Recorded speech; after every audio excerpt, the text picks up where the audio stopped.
Inspired by the architecture of Flanders, apparently.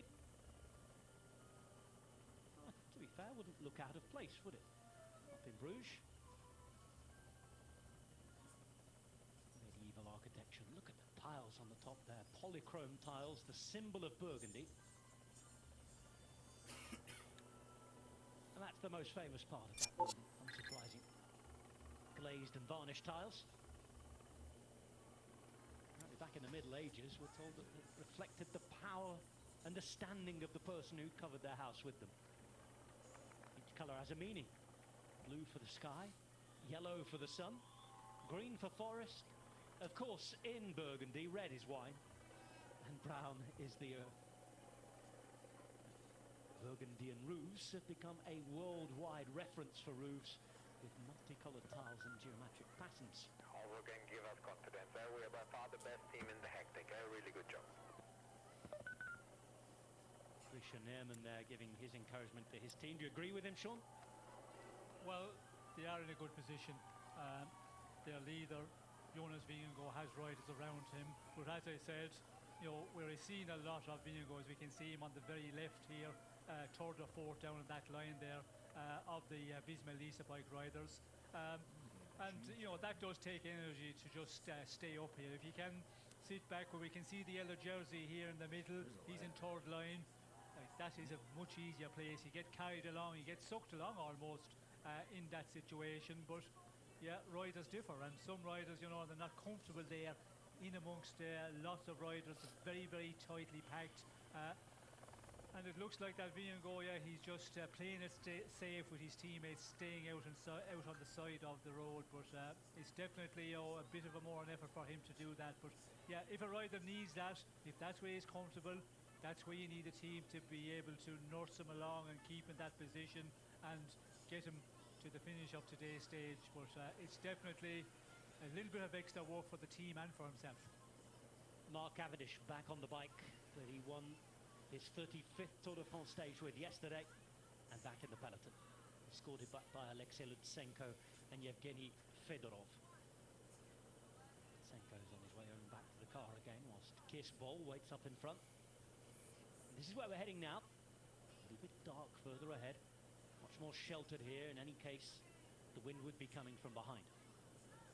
Until 44 kilometers to go.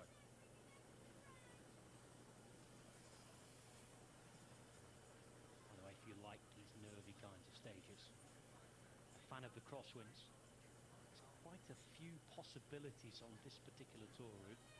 And we head to Paris-Nice country again, actually, next Tuesday, leaving Orléans after the rest day and heading to Saint-Amand-Montrond.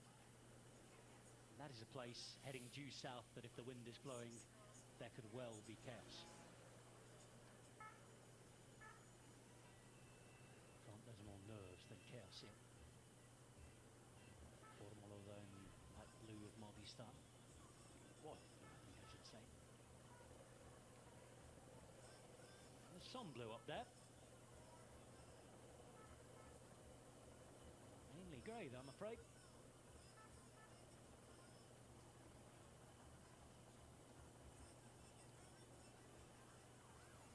Roughly 8 kilometers to go until the next change of direction.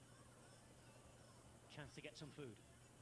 Ben Turner, who picks up the bag for Ineos Grenadiers, share out its contents. Now Kwiatkowski stopped up ahead to do the same. Order's been placed and here's the delivery.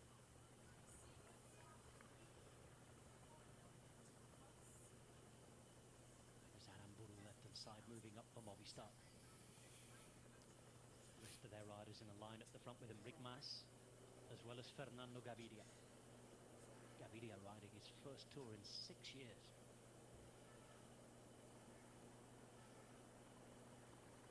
This is Kelderman at the front.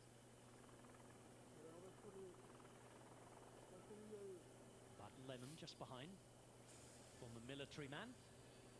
His commanding officer, Vingegaard, just sat on his wheel. Pavel Sivakov, the Frenchman, yellow helmet on, white jersey, checking out the numbers, checking out the map, wondering what's next. 20 degrees today. And it's that vitesse vent and direction vent right at the bottom, in the bottom right-hand corner of that graphic, that we're interested today. The wind speed and the wind direction. Wind speed average at around 18 kilometers per hour, but the gusts much higher at over 30 k's an hour. And that is all sud-ouest, southwesterly wind. Means that it would be just about crosswind, pushing for cross tailwind towards the end. Problems in the meantime mean that Tom Stills has to put in a sprint.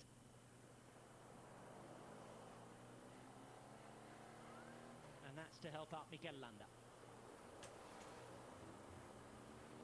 Still up there in the general classification as well. Let's not forget 7th at 1:32. Had a lovely message yesterday for Cavendish, as did the entire Soudal Quick-Step team. Catch that on their social media.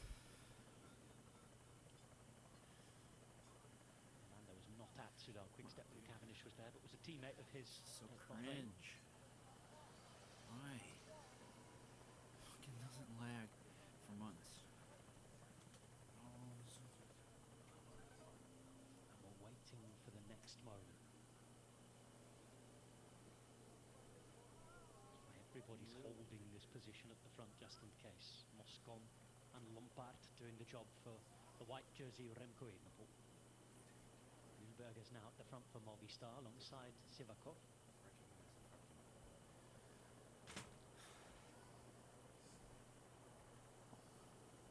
We're well into the final third of the stage today. Stage 6 of the Tour.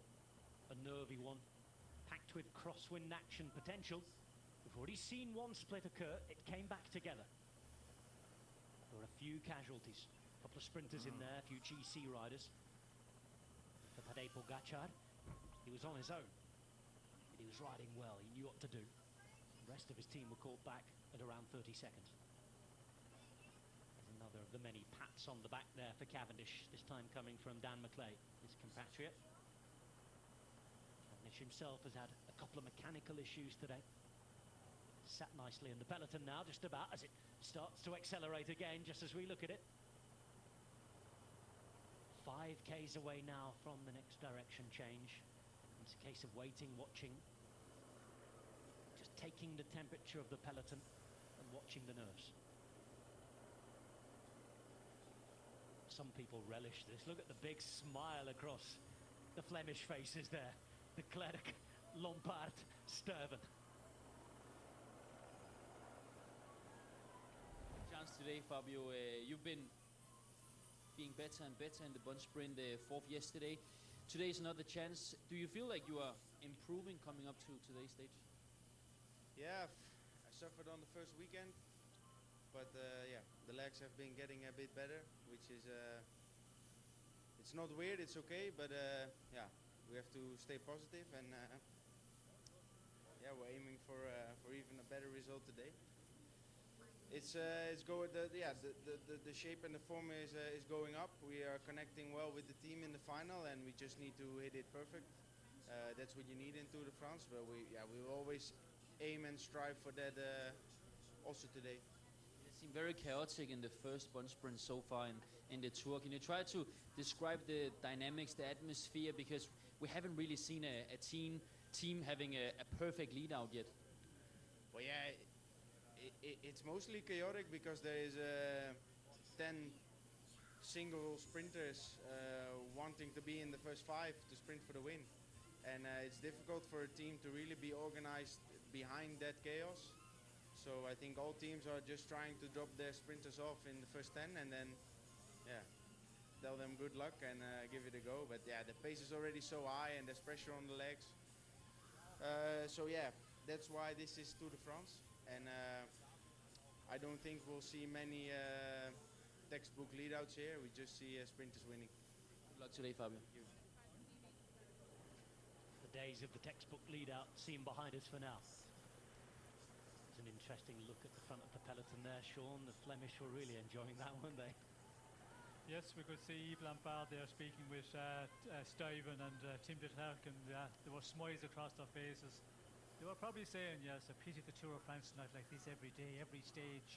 We would really enjoy our tour because yeah, the big mountains is the place where they do not like at all. And this stage, you know, as I said, some guys are comfortable in this situation and they are settled at once. Bismuth. So Neiman.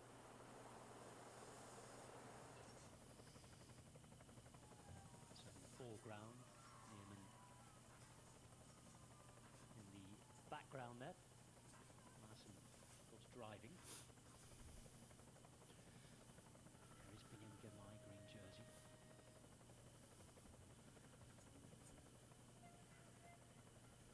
It is the rule now. Sorry. Yes, sorry, Rob, it's definitely the calm before the storm now. As we can see, everything is relaxed. We can hear it in your voice, Rob. You know, you're calmed down a bit there. You're just relaxing now, getting ready to the final. And the same for the riders here. You can feel that there's a little bit of a lull here, but everybody is, you know, waiting and try and be in the place where you need to be, and that is in, you know, the top 20 or 30 at the moment. And when you know it's going to change direction, then when you get the call to make the move and get into, you know, the very front of the peloton, and that's in the top, you know, 20 places best to be. But we can see, Pogacar taking no risk at all. He's staying very much up to the front, and we can see the Visma Lease bike also keeping that place on the front. And yeah, the other man we talked about from Soudal Quickstep, Remco Evenepoel, he's starting to, you know, also stay a bit closer to the front. And now when you get inside this final 50k, 45k, that's where you've got to, you know, make sure you're in that position. And yeah, you're hoping that there's going to be teammates around you all the time. And you know, UAE, when they were that big split there, and you know, Pogacar alone, it's always a danger one. Even though you're not in difficulty at all, if you have a mechanical problem, you need your teammates to get you back, then it could be a real disaster one if they're in a split behind, which is, you know, 40 seconds, a minute behind. Heading up to Pouilly-sur-Saône. Big left turn coming up, 1.5 kilometers away. UAE hoping for a better response this time. And it's Jan Tratnik now who started to ride. The pace is really switched on. Sean said it was calm. It was. It's not now though, is it? No, certainly not again. You know, it just kicks up by probably 10 kilometers an hour, and yeah, when you're you know, in a position where it's not the place to be, well, then you're going to have difficulty moving up. And you know, now again 61 kilometers per hour. This is just full on again. And yeah, this has been the case all day. They've just been waiting, and everybody is on high alert here, and you can see the reason why. Left turn, big crash, and riders are down into the barriers. A couple are caught behind, including Chris Harper there. Jonas Abrahamsen went down. A couple of other riders from his team did as well. Tobias Harlan Johannesson being one of them. The other there being Johannes Kohlset, the young climber from Norway. Issues too for Bahrain Victorious, and the rider involved is Fred Wright, the former British champion. And the reason they were fighting for that corner, it narrowed. There's a left turn here, and they are now back into crosswind from the left-hand side. At the front, everybody seems to be where they need to be. There's a lot of looking around, asking questions on the radio. Is any of our lot caught up in all of that mess? Viejo retakes his position. Wellens in front of Pogacar. Left-hand side is Tratnik, who's still there. On the right, as we look at it there, as we see the crash behind. After one of the riders didn't quite go down, but having to pick himself up. Kohlset, Abrahamsen, and also Johannesson, the riders affected for Uno X, pardon me. And a soft landing, plastic barriers. Thank goodness for that. Not as much the case here. Riders getting back. One or two as well caught up behind it. Sylvain Dillier for Alpecin de Koenig. 18 seconds back to Abrahamsen, who's trying to make his way back to the peloton. And these are the other riders who are forced to make just that extra effort. It occurred probably around 2/3, 3/4 down the way through the peloton there. Yes, and you could see Visma Lease bike, you know, they were over on that right-hand side as they were going into that, you know, pinch point, and you could see they had to make, you know, a pretty tight move into the left a bit, and the riders behind, of course, you know, not getting enough time. And yeah, riders just clipping the barriers, and yeah, a number going down there. But everybody come out who were quite okay, because they were travelling at a very high rate there, but everybody escaped well. Sam Bennett, one of the riders caught out in the split there. La Peja, a couple of teammates of his as well. Armirai, that is Mars Pedersen, just making his way back on. Back you can see the Italian champion Alberto Bettiol as well. Lee Martinez, who's been found in the opening days of this tour, right at the back on each and every day almost. Stefan Bissiger there, who's in the aero helmet today. And this is Jonas Abrahamsen making his way back. So wind now coming from the left-hand side. Slightly more exposed sector coming up. It's more or less in this direction, but for a few kinks and slight changes all the way to the finish now. As you can see though, the flags right here aren't blowing as strongly as they were a little further down the road. They fought for the corner, they're into the sector, and for now there's nothing doing. But look at that. They're away from those forested areas. You can see that there's more exposed sectors coming in, slight changes of direction. And that should be the River Sun.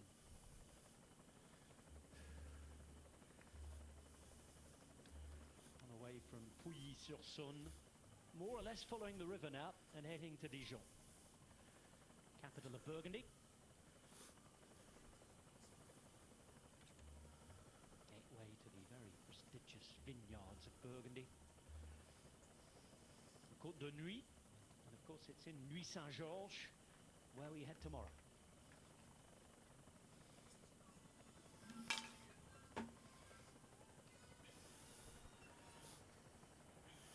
Saved the day for the moment. Meantime, this Melissa Bike, Red Bull Bora Hansgrohe do not vacate their positions.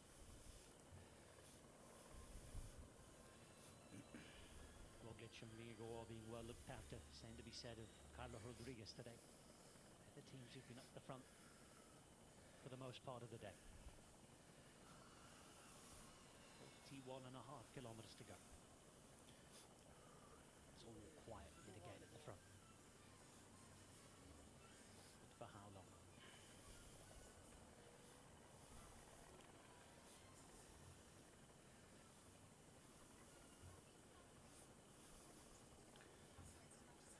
Glorious.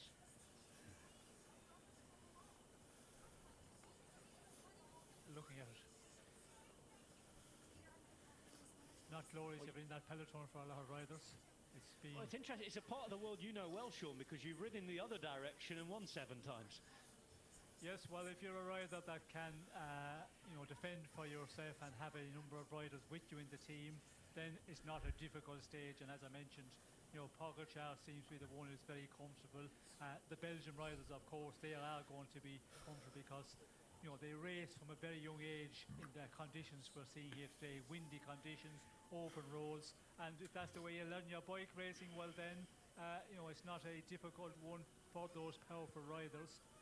Of course, the real climbers, it's a bit more a difficult one.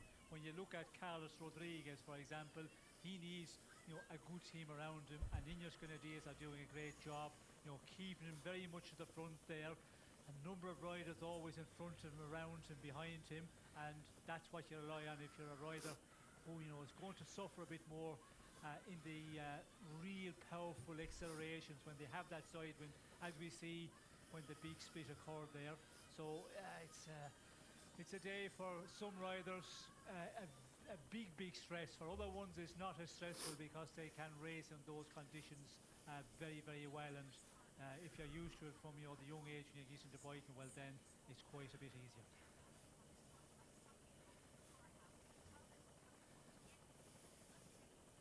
They're huddled together, drafting as much as they can and sheltering from the wind, with 40 kilometers to go, commercial break time.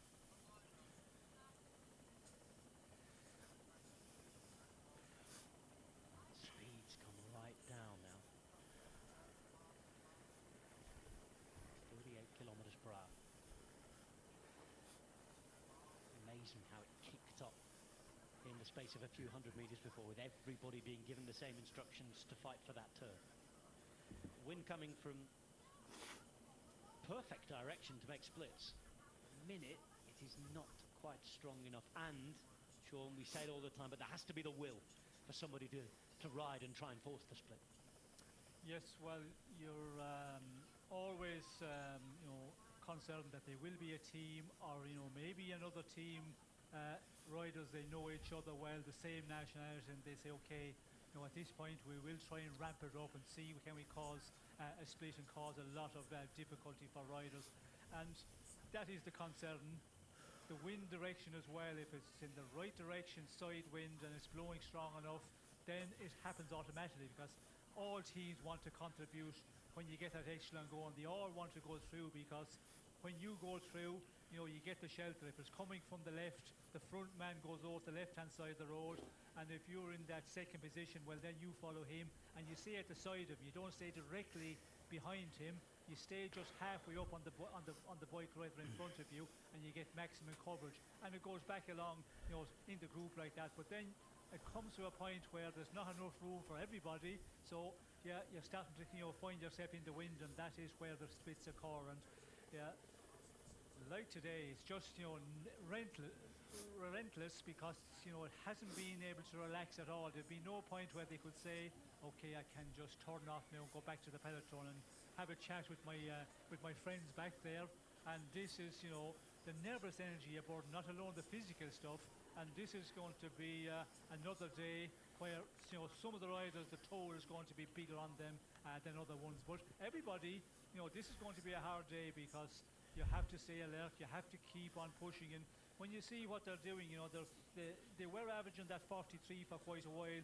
Then when we see that acceleration, it shot up to 45 average for the day very, very quickly. And you could see, the pace and the effort was being put in there by all. But as I said, some has to do a bit extra to be in the position that they need to be. Talked about there not being enough room for everybody there. We had a perfect illustration on those slow motion replays. Some riders forced to ride in the gutter with the bits of gravel, perilously close to being put in the ditches, and all sorts going on there as well. Well, when you look at that, Rob, we see the overhead shot there just before the split here, but it comes back together again. You just look down the peloton, the way they're packed together, and people often talk about that, that look at the Tour of France and all the race on the TV. How is it possible they can ride so close? But that's just practice, and practice makes perfect. And you practice that from a young age, riding goes. But just look here, the way they're packed in together. The extreme skill, high performance culture, and brilliant bike handling at the Tour de France is on show today. Everybody packed like sardines here, and we're packing them in the commentary box as well. Welcome back to Robbie McEwen. Thank you, Rob and Sean. Yeah, just seeing a little bit of practice for stage 9 there. The gravel stage on Sunday. A few riders getting themselves just off the edge of the road, getting a little feel for the gravel. Now, sometimes when you need to move up and they're packed all across the road like this, you can have a bit of a look along the side and weigh up the risk reward and say, okay, it's not too bad. It's not full of rocks or anything like that, and just make your way up along the side just off the road and easily just pinch 50 or 60 places on a place where others may not want to take that sort of risk going just off the roads. Ben Turner at the front is doing a sterling job today with Castro Viejo as well as Kwiatkowski. This is Wellens, who's caught out once, but he's here now alongside Pollitt, ready to help Tadej Pogačar. Girmay made the split last time, looking good in the green jersey. Let's hear what he had to say as he began his first day in green. Benjamin, firstly, congratulations. Another first. You're in the green jersey. How does it feel to be resplendent in green? Perfect. I think my day looks really good for the moment. Super, so far so happy, and yeah, I'm just really enjoying my time on the green. And yesterday you sprinted with Gerben. Were you leading him out? Was he leading you out? You were 8th or 9th? I think yesterday was, how I can say, it's a little bit different, tricky final. Like the plan is to do sprint also for me and for Gerben, both of us. So yeah, it's not easy to stick together and then to give help each other. So I just try to take the point as much as I can for the green, and he's also going for the victory. But like we see, I think it's completely chaos sprint. So yeah, I mean today we try to organize more better on the final. And this must be your main focus now, because you have a good lead, and also I think it's fair to say, out of all the sprinters, you're not a pure sprinter, but you can climb very well, so you have that versatility. Maybe, I think, yeah. I think so. Yeah, I'm light, so I can climb quite better than the others. But if you look back, Pedersen, it's how I say, I call him like a climber, so he's absolutely flying. So, but with yesterday's crash, I hope he's okay. And yeah, for the rest of the others, I can climb better than them. So I'm really looking forward for the upcoming stage, because the more suit me stage is for the next week, especially on the weekend. So I'm just keep being focused for these days. Also today we will see. I will try to take as much as I can point to keep the green jersey. Looking forward to the gravel at the weekend as well. He's a man who likes racing up in Belgium and that kind of classic style racing, Robbie. Yeah, it'll be a little bit like Gent-Wevelgem with the plug streets, the gravel roads of Gent-Wevelgem, and that'll be a little bit similar to what we're getting on Sunday around Troyes, through the vineyards, the white gravel, lots of rocks, loose dirt as well.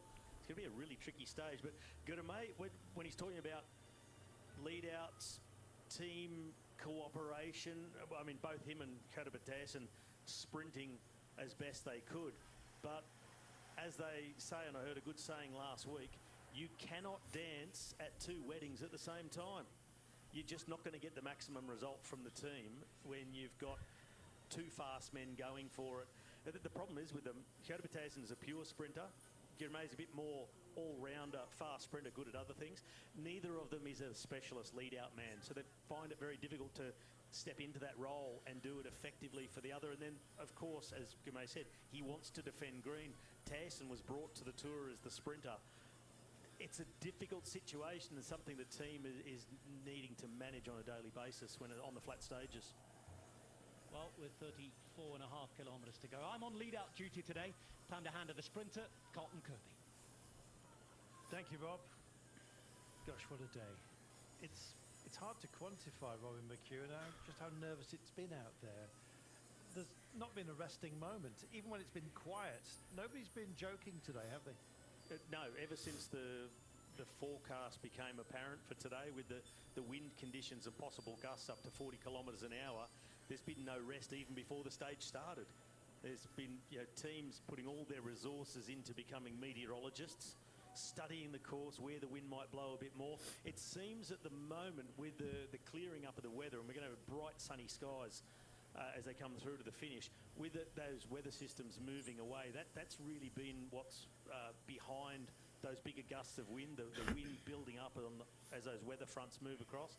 They're clearing away, so I expect the wind to be less gusty.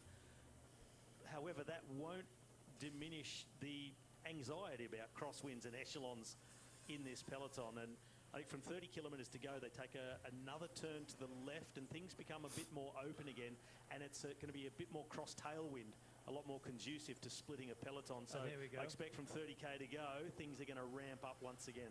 Well, they're already getting themselves into that pre-launch position, Sean. Yeah. As a very, very, there's a sense here of anxiety almost that you're going to find yourself almost accidentally in the wrong place. Well, I think they all know where they should be, but it's just been like that. It's been all day like that, and you know, it's nothing changing here. And we can see riders, getting the call, team helpers handing up bottles, so they make a bit of a move to try and get to the front, get to the right side of the road to pick up that bottle, and all of that is making it all a bit nervous. But yeah, the nerves are still simmering there. average pace today is just nudged up to around 46 kilometers per hour. That's a big pickup, especially when you compare it to our long run yesterday to Saint-Vaul Bar, full of drama at the end with a magical finale, as you well know. Just looking at our climbing for the day, we've got over 1,100 meters of altitude gain, but it's been the wind and the rain and unpredictable surfaces that have been the problem. just coming out from the screen of the trees, Robbie, we all know about that. The wind can suddenly hit you. You can physically very much get a jolt from it, can't you? Oh, well, that's the thing about a course like this. It's tricky because you come out of forested sections where you've got absolute cover, and people who are really in the know, and this makes me think a number of years ago at Paris-Nice when Alain Galopin was directing the CSC team. He knew the terrain and the area intimately, and he said to his team, in 3 kilometres, I know 100% the wind is going to funnel through and blow the race apart. Be there and just go. And that's the sort of thing that can happen here. It's the topography of the land. You get in between some small hills, a few gullies, you get certain sections where the wind just always blows stronger. And if you can anticipate those places, you can really take advantage of it. But they're the sort of places that, for most of this tour peloton, they'll spring up almost unexpectedly. So you've got to ride with the expectation that it will hit you at any second, and don't let your guard down. Even if in general the wind has dropped off a little bit, you can't be complacent that it's over. As we head off and visit some seminaries, the Notre Dame de Citeaux, I imagine that there's some prayers being offered up as well within the teams. It may look quite benign, Sean, but we're cruising along at the moment, well above cruising really. We're 56 kilometres per hour. We're hitting as it stands. They're all kind of in formation, but this can't last. No, and when you look down at it, Carlton, you can say, oh yeah, they're going along at a very strong pace here, but there's no pressure at all. But there is pressure, and they have been for all the day, right? High heart rate today. Again, they're just all the time the changing of riders on the front, riders trying to move up, pushing on here. As you can see now, there's this up in pace again at this point, and it's Pullet who's really pushing on here. So yeah, they've got the call. Is it a turn that's coming up? Is it a section of winds? Turn. So yeah, it's just all day the same situation. I do fear for the end of Niels Pollitt's tongue, to be honest. It gets a right old chewing on days like this. It's his way of coping. Here we are. How will everybody cope? Big turn, a right-hander coming in right now. A little bit of furniture in the middle of the road. Not exactly ideal at a moment such as this. And you can see how important it was to be at the front, Robbie. 3 wide, having been 10 wide just moments ago. Yeah, narrower road, right-hand turn into a cross-tailwind section. It's bumpy as well. And that's that anticipation. Again, it could happen here. Be there. Big turn just taken. They've resettled themselves, but look at the pace that we're cruising along at here. From late 40s to mid 50s, they've just handled a turn which is, well, adjusted the wind to a cross tail. Very difficult to defend against, but at the moment, I guess the windless place to be is in the middle of this marsh, but to be honest, the safest place to be is out front. And they've built in a lot of insurance into this, and the principal teams, almost by rights, Robbie, have found themselves in a decent spot here. Yes, Red Bull, Bora Hansgrohe, UAE, Ineos Grenadiers, Visma Lease Bike, all GC teams with a smattering of others. A couple of Astana riders getting themselves up amongst there, and Mark Cavendish has had his issues today, but he's right up the front there, just on the third line, just on the left-hand side of the middle of the road. Number 191 is Cavendish. And he'll be looking to go back-to-back, because as we know, once Mark Cavendish gets a stage win in the Tour de France, that's momentum. After 1 year officially on a roll when you're Mark Cavendish. It's true. In fact, the only year when he's been winning stages on the Tour was 2015, where he only won 1. Of all the other years, it magnified into multiples. So we can only hope. Fabio Jakobsen, well, will things work out a little bit better for him? He's been kind of off the boil, but then again, he's actually been in the frame, I must say. Yeah. And that would be nice for him to turn around his own little story, Robbie. By his standards, it's not a great performance yet, but it's certainly encouraging based on what he's been able to do so far this season. He's been in the top 10 a couple of times, so that's knocking on the door. So we're riding along here between 50 and 60 kilometers an hour. The speed is fast. It's a bit of a tailwind here, cross tailwind, but I think not too much might happen though, because the open exposed spaces are too short to really cause serious damage. And then you're already into the next town or into the next piece of forest where everybody is protected and they could come back. So even though I wish for the action and the thrill, I don't think we're really gonna see a decision of the Tour de France tonight. They got the time trial in mind and nobody wants to be hurt. So I think if there's nothing really unforeseen happening, we see an entire peloton coming together, because the finish line is not too far away. And as I said, the exposed parts of the circuit are not long enough to really cause damage. So I guess we might still see the entire peloton together at the finish line. Back to the commentators. Thank you, Genzi. Sean, there are some riders who, for them, the time trial is not exactly a day off, but it's just going to be a ride through. Is that going to factor in today? Can they afford to go just that little bit deeper on a day such as this, knowing that their duties will be suspended briefly for the time trial tomorrow? Well, that's always the problem. The teams that have no interest in the time trial at all tomorrow, it's all about getting the stage win in this final 27.5 kilometers. There could quite a bit happen, because you know it does turn quite a bit, and if you really drive it on at you know, super rapid speeds, you could see splits still coming here in this final. Although, as Jensi said, the wind conditions may be not long enough open, but it depends on how fast they race. And yeah, the GC men, they want to try and conserve as much energy as possible for tomorrow. They are definitely thinking about that, but you don't have that choice as a GC man, because other teams want to do a different style of racing. They have a different strategy in their mind for today. So yeah, there's nothing you can do about it, and you have to follow those guys, because some of the other GC guys will filter in between the sprinters teams, and if you're not there, well then you risk losing time, and yeah, that's what you cannot afford to do. The safety margin today, Robbie, has been sweated out to 4 kilometres for the GC men. Yeah, again, that experiment trial period by the UCI and organisation is that we get a radio communication first.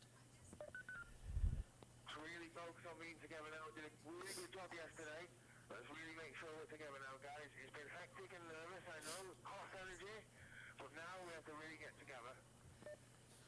Good advice from Matt Winston from the team car of DSM Firmenich Postenel, the team of Fabio Jakobsen we just spoke about. Encouraging results so far, and as we were talking about Mark Cavendish going into yesterday, all a talented rider like Cavendish, like Jakobsen, and many of the top name sprinters here, all you need is a decent roll of the dice. You just need things to go your way just slightly to give yourself a real fighting chance. And I won't write off Jakobsen, even though this year, so far by his standards, has been a shocker. You could rescue your whole season with a stage in the Tour de France. You're right, Robbie. You cannot write anybody off. Somebody wrote Mark Cavendish off, and yesterday he kind of dialed the clock back.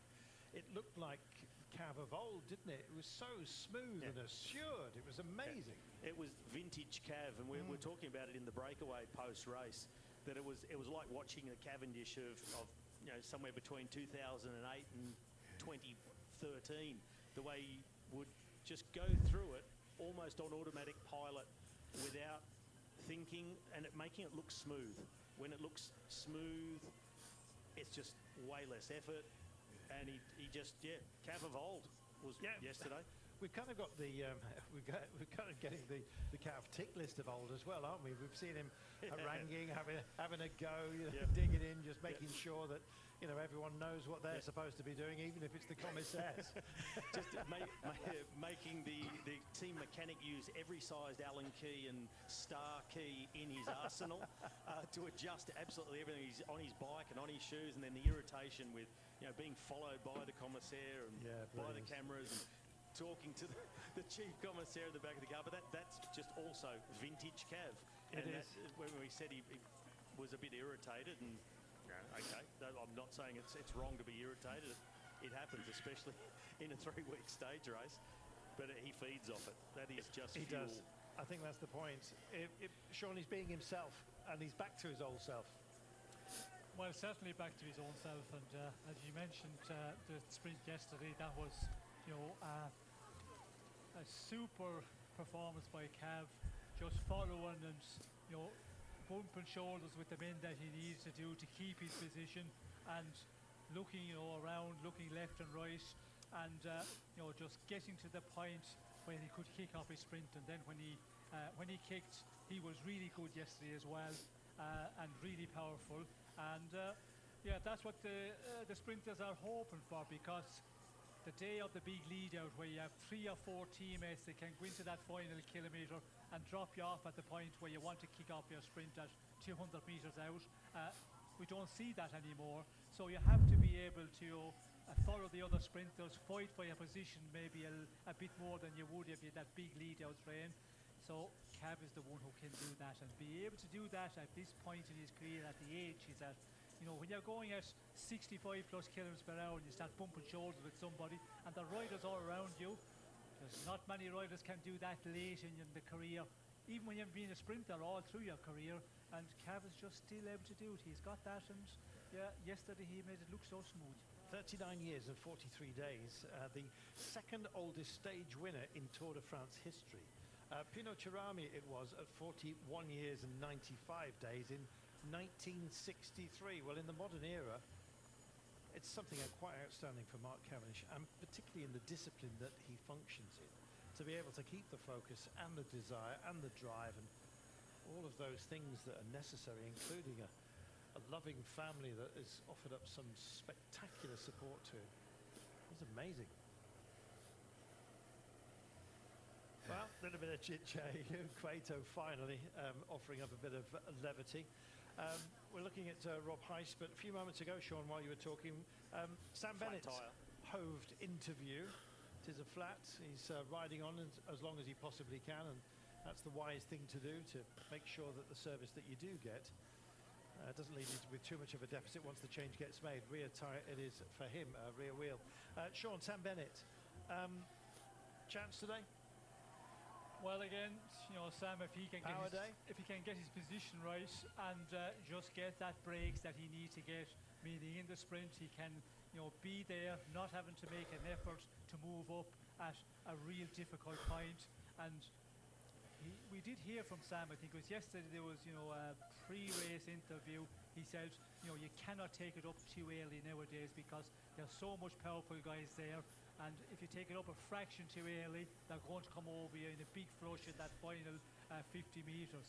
So it's all about, you know, waiting, but then you have to be able to get the opening. You have to be in the slipstream of riders, then get that catapult effect at 200 metres to go, and that's what they're hoping for. And Sam can get that, but there's many others as well are hoping for it, and there's only, you know, there's only maybe one rider, possibly 2, who are going to be lucky on the day will get that, and you know, the rest are going to be disappointed.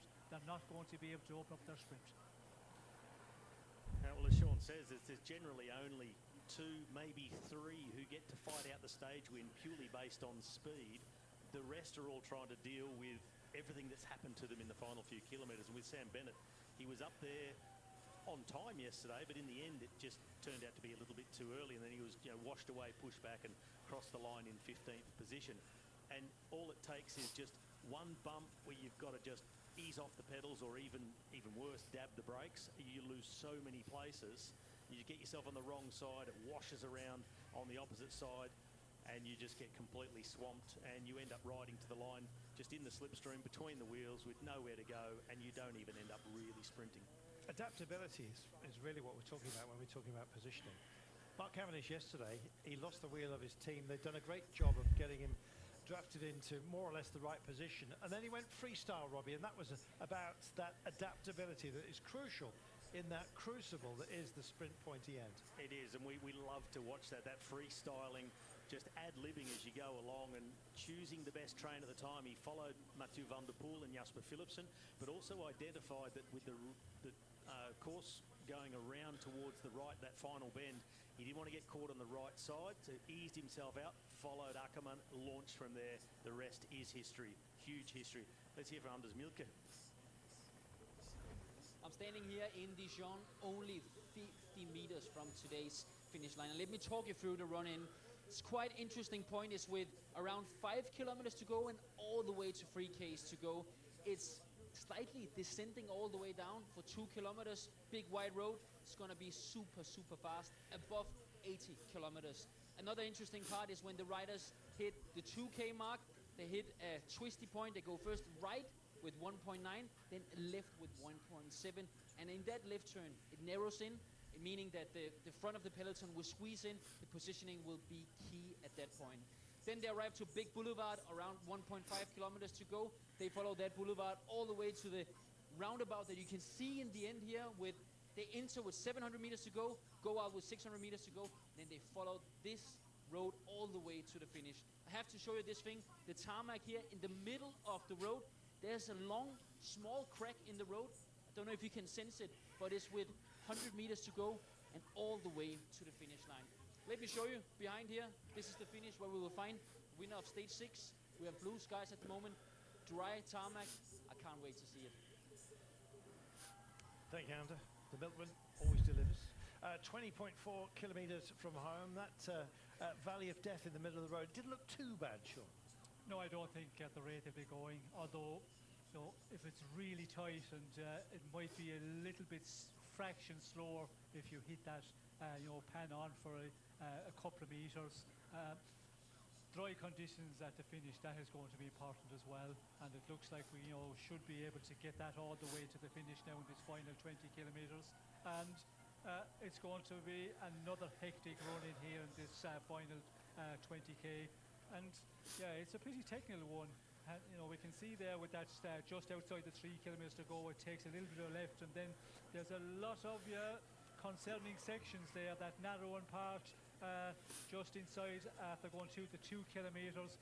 All of that will be relayed to the riders, and that will just make it more nervous again. Everybody will be just really they'll build them up, the director sporties, they'll pump them up on the earpieces, and yeah, that will just build that tension, and that nervousness will be there. And yeah, it's going to be a one where some of these sprinters, it's time you get a stage win, because the earlier part, we always talk about, if you can get a win in the earlier days, the first week of the race, it just takes the pressure off. But yeah, the guys who have won already, they're also hungry. They have got that motivation extra, and it's going to be the same situation.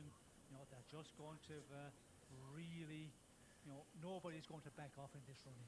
Well, we had some nudges, some bumps and bruises yesterday, not least, of course, Mads Pedersen, who took a full Superman. Great avoiding action, I must say. Was it Zingler who leapt him at the very last, bunny hopped him, phenomenal. Possibly added to a lessened list, reduced the list of injuries that Mads Pedersen would have suffered had indeed Zingler gone and crashed into him. They're all in colour order at the moment, and interesting to see Pascal Ackermann's team, Israel Premier Tech, lined up beautifully just on the shoulder here of Astana. He'll be led out later on by Jake Stewart, as you can see. Other help as well at hand for Ackermann, but he's well protected at the moment. We go down to a 4 kilometres from home marker, where the GC men may well indeed take their departure. We'll see if Mikkel Kwiatkowski is allowed a free hand.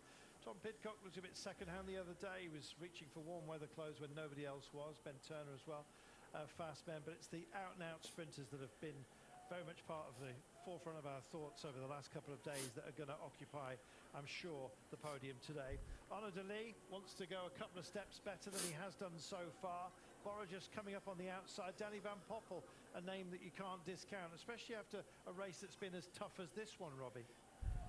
No, well, Arnaud Delis, he's been round and roundabouts. He was 4th yesterday, 3rd on the previous bunch sprint. He probably would have liked a bit of a harder day, but the fact that they've been on the pedals all day today, it hasn't been really easy, although it looks like spread across the road and just bunched and relaxed. They've still been riding high speeds. Even now, it looks pedestrian. They're riding 44k an hour. But there's a couple of things about this course that we just saw. We'll go over in a minute. There's a few complications. Complications, enough to upset anybody. Interesting to see Movistar here. They're working for Enric Mas, but they're also offering up a little bit of respite for Fernando Gaviria, who's my pick for today. He's somebody else that's been sniffing around, and like Cav did yesterday, he's a marvel at surfing. In fact, I think there was a bit of shoulders between Gaviria and Cav on the approach, on the run in, and that shows bite, Robbie, and that's what you need. Yeah, there was a bit of shoulders, just a touch, a brush of shoulders between Gaviria and Cav. Then there was a huge one between Gaviria and Phil Bauhaus, and nearly flicked Bauhaus right off the bike. He, in fact, ended up getting relegated, not for that incident, but something further back, further out from the finish, as did Drisner's and Mark Cavendish's teammate, Davide Ballerini. There was a huge knock-on effect from their coming together just around a kilometre to go. They also were relegated. But coming into this finish, we saw that the report from the finish by Anders Milkert, and he spoke about how the road sort of slings its way coming into Dijon. But just outside of 1 kilometre to go, I'm just pinpointing it here on my map. It's about 1.5 kilometres to go. They swing left. It's a single lane road. It is extremely narrow. That is a massive pinch point. If you can be with your team at the front there in control, that point I think will take already half of the sprinters out of the equation, because there's going to be a massive squeeze there. There's just not room for everybody. By the way, Lockkeeper's Cottage just here. It's a fantastic restaurant. Just to let you know. They have to pull some perch out of the canal. They'll fry them up for you. Who's going to get cooked today, Sean? Well, that is the question, and hopefully nobody gets cooked in this final. Hope everybody gets a clear run, but we have been talking about this run in, the tighten up of the road. They'll be well aware of that, so the sprinters will try to be very much in the top 10 places already at that 1.5 approximately to the finish, where it does narrow up the road. And it's a place where you might not need to be in a normal big highway run in. You'd be staying a bit further off, maybe with a couple of your teammates. So all of that, it's going to make it a really technical one, highly contested, lot of risk taken, and there's going to be big risk taken here in this one again. And it's still early part of the race. I know we have had a difficult day today, but still I think there's a lot of riders capable of being up here in the front, trying to help their teammates. And position, of course, there's only enough space for so many riders, and there's always too many as you go into the final, and the final corners, the final place where it does narrow down, and that's always the risk of crashes. Groenewegen, if he can get his positioning right, you just never know. Michael Matthews will be part of his lead out. Luca Mez gets last man behind Arno Reinders, I imagine. Marijn van den Berg for EF Education. Why not? Jesper Philipsen certainly showed the drive yesterday, but just ran out of puff, I think it's fair to say, after a difficult time. So some question marks hanging over him, although he's been busy when it comes to the intermediate sprint. Mats Pedersen a little bit less so, but still feisty. Likewise, as yesterday, Alexander Kristoff took a tumble, rode the adrenaline home, I think, yesterday. Did he have a rough night? Will the big Viking go for it again for Uno X Mobility? We'll wait and see. Fabio Jakobsen could do with getting a great result, just as Mark Cavendish did yesterday, and we wonder whether he's going to do so again. He's been prickly, feisty, focused, you name it. Cav's displaying all the twitchiness that, of course, we were so used to in the past. Now that we've got used to him winning again. Gerben Tyson for Intermarché Wanty. It's probably going to be Biniam Girmay. He wears green. Tyson would probably be best suited to today, but Girmay, if he would have preferred it to be lumpy, it's been a tough race so far. So Intermarché Wanty's Biniam Girmay in the green jersey. Do not be surprised. I would be surprised if it's Arnaud Demar, but stranger things have happened, and he's got the great Dan McClay to lead him in. Luca Mazzato also on that duty. Arnaud Delis, the Belgian champion, he will be in the frame. Pascal Ackermann, former German champion, he most certainly will be for Israel Premier Tech. Sam Bennett, why not? For goodness sake. Dorian Godin and Ollie Nason leading him in. Wout van Aert, it's a big maybe, but he's got European champion Christophe Laporte, who unfortunately went roller bowler yesterday. We'll see how he goes. Phil Bauhaus, cue the music. It may well be. Nikas Arndt will be the last man standing for him. It's a raft, Robbie, of quick men. We haven't even spoken about the likes of Kukar and a few others as well. Anything can happen. Yeah, there's a ton of sprinters here, all with those ambitions to win a stage. And as we said, there's just never room for everybody. And it's so cutthroat coming in those final couple of kilometres and relying on your teammates to get it just right, pilot you in to that final few hundred metres. And as I spoke about before, at the critical points in this last couple of kilometres, 1.9k to go, they swing right. Then 300 metres later, they swing off diagonally to the left in that really narrow road. That is going to be a pinch point, and that's why those lead-out riders are so critical. And we may see a couple of teams, the ones who have that depth in numbers for the sprint lead-out, they will be able to sacrifice someone to really drill it through that section to make sure their sprinter and the critical lead-out men, those ones for the 500 metres through to the finish line, that they get through there unscathed in the front. They're not trying to make up ground when things are already going at nearly 70 kilometres an hour before the sprinters go into top gear. So this is going to be a really tricky finish, and as always at the Tour de France, nobody is going to be backing off. No, they're not. We've got a slight easement, you might say, but 46 kilometres an hour is still a decent pace. It's not the 50s, mid-50s that we've been experiencing as we've come into some of the more exposed sections. We're now kind of shaded. We're coming into town, and so the wind, much less of a factor, but the wind's been up the entire peloton today, Sean. It's been a nervous time, and nerves mean spent energy, don't they? When you're suffering that level of stress, it can have an impact. Yes, we can, as we see Alex Renard here just getting moving again from mechanical, and yeah, this day has been a really difficult one. It's just been on the edge all day.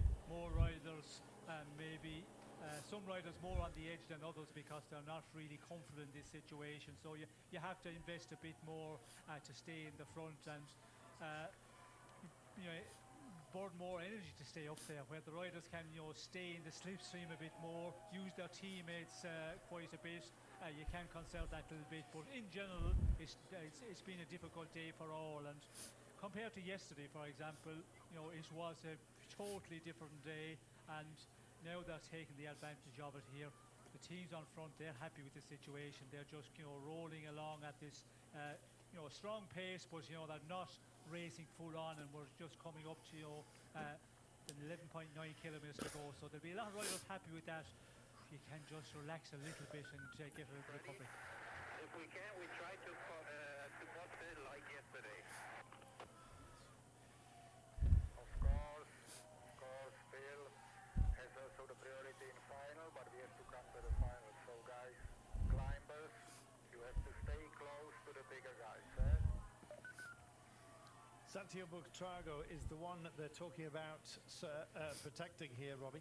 Bilbao as well, he's their main man for the GC, and that's the sort of radio communication we normally have to wait longer to hear, because from 11 kilometres to go there was the prospect of it being a little bit more open, no more of that sort of protected forested areas and possibility of the wind pushing in from the left. But to hear that now that team is quite prepared to drop the hammer already now. It's sort of the communication that's held off for a while tactically by our team there at ASO and controlling these radio communications being fed out to us. So see if anything comes of that, with Bahrain Victorious trying to light things up for Phil Bauhaus while taking their GC man Bilbao in tow. Just getting himself back in here, Alexis Renard. Also noticing that Arnaud Delis slightly out of position at the moment on the left-hand side of the road. His team have been, oh, hello, this... You know what, it was a sudden kickback there. I thought we'd got a touch of wheels. Just an ebb and flow, still everyone on their bikes. There it was. There was that shimmy. It was so close, wasn't it? It could happen at any time. I think Cav might well have just been nudged out there. Let's have a look. No, he's safe up front. Yes, he is. But nonetheless, any time, Sean, any time. Yes, at any time. This is where you have to have, total concentration. Just keep your eye on the front of what's happening. Not look around you.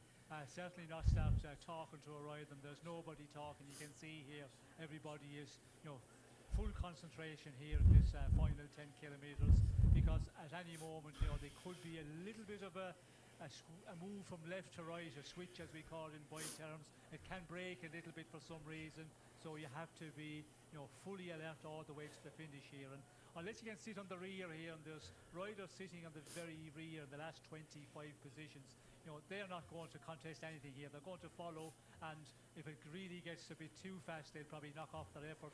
So for those guys, it's an easy situation. But for anybody who have interest of staying in the front of the race, GC men and their riders, their teammates, and the sprinters, it's really intense focus, full on here all the way to the line. Right, put this roundabout in your mind, because they've got to deal with another one very close at hand. Now, it is apparently screened off on one side, but we should wait and see, because it comes with only 650 meters to go. The main worry, the main filtering, is we look at Mark Renshaw giving us the old thumbs up. They're clearly going to go for it again. Still in the afterglow of yesterday, and here is Astana on the left-hand side of your screen, right-hand side of the road, just bossing the apexes at the moment. That shows that their gander is up, and you wouldn't expect anything else. A little bit of a double check on the exit from it, and that kind of magnifying what we've got to deal with. 2 squeeze points, Robbie, before we, just after the 2Ks to go marker, and they're going to have to, well, they've been practicing the fight, haven't they?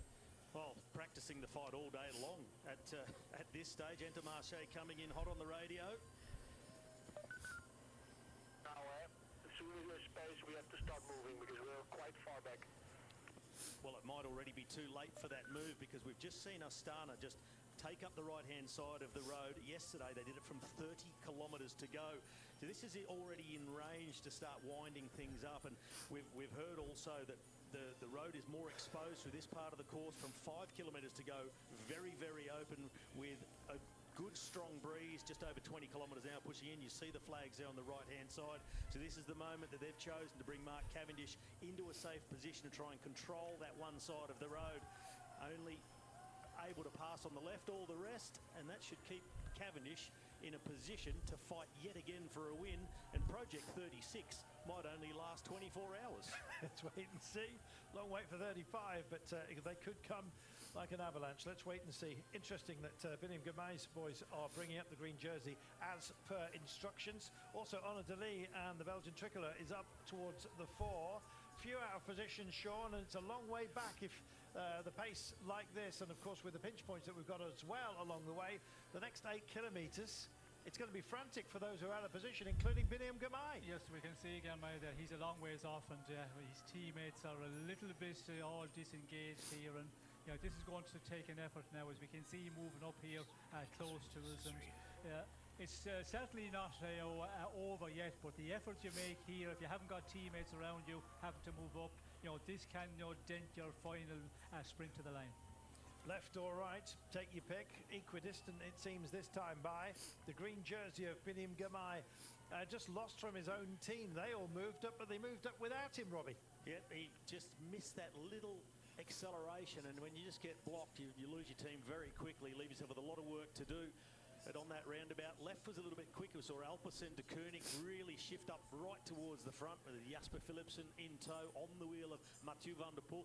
Van der Poel, for mine, was just a little bit off his best yesterday, unable to really get Philipsen through to the front, and he ended up in a bit of traffic. We have a crash. We have EF Education are down. That's there's plenty of them there as well.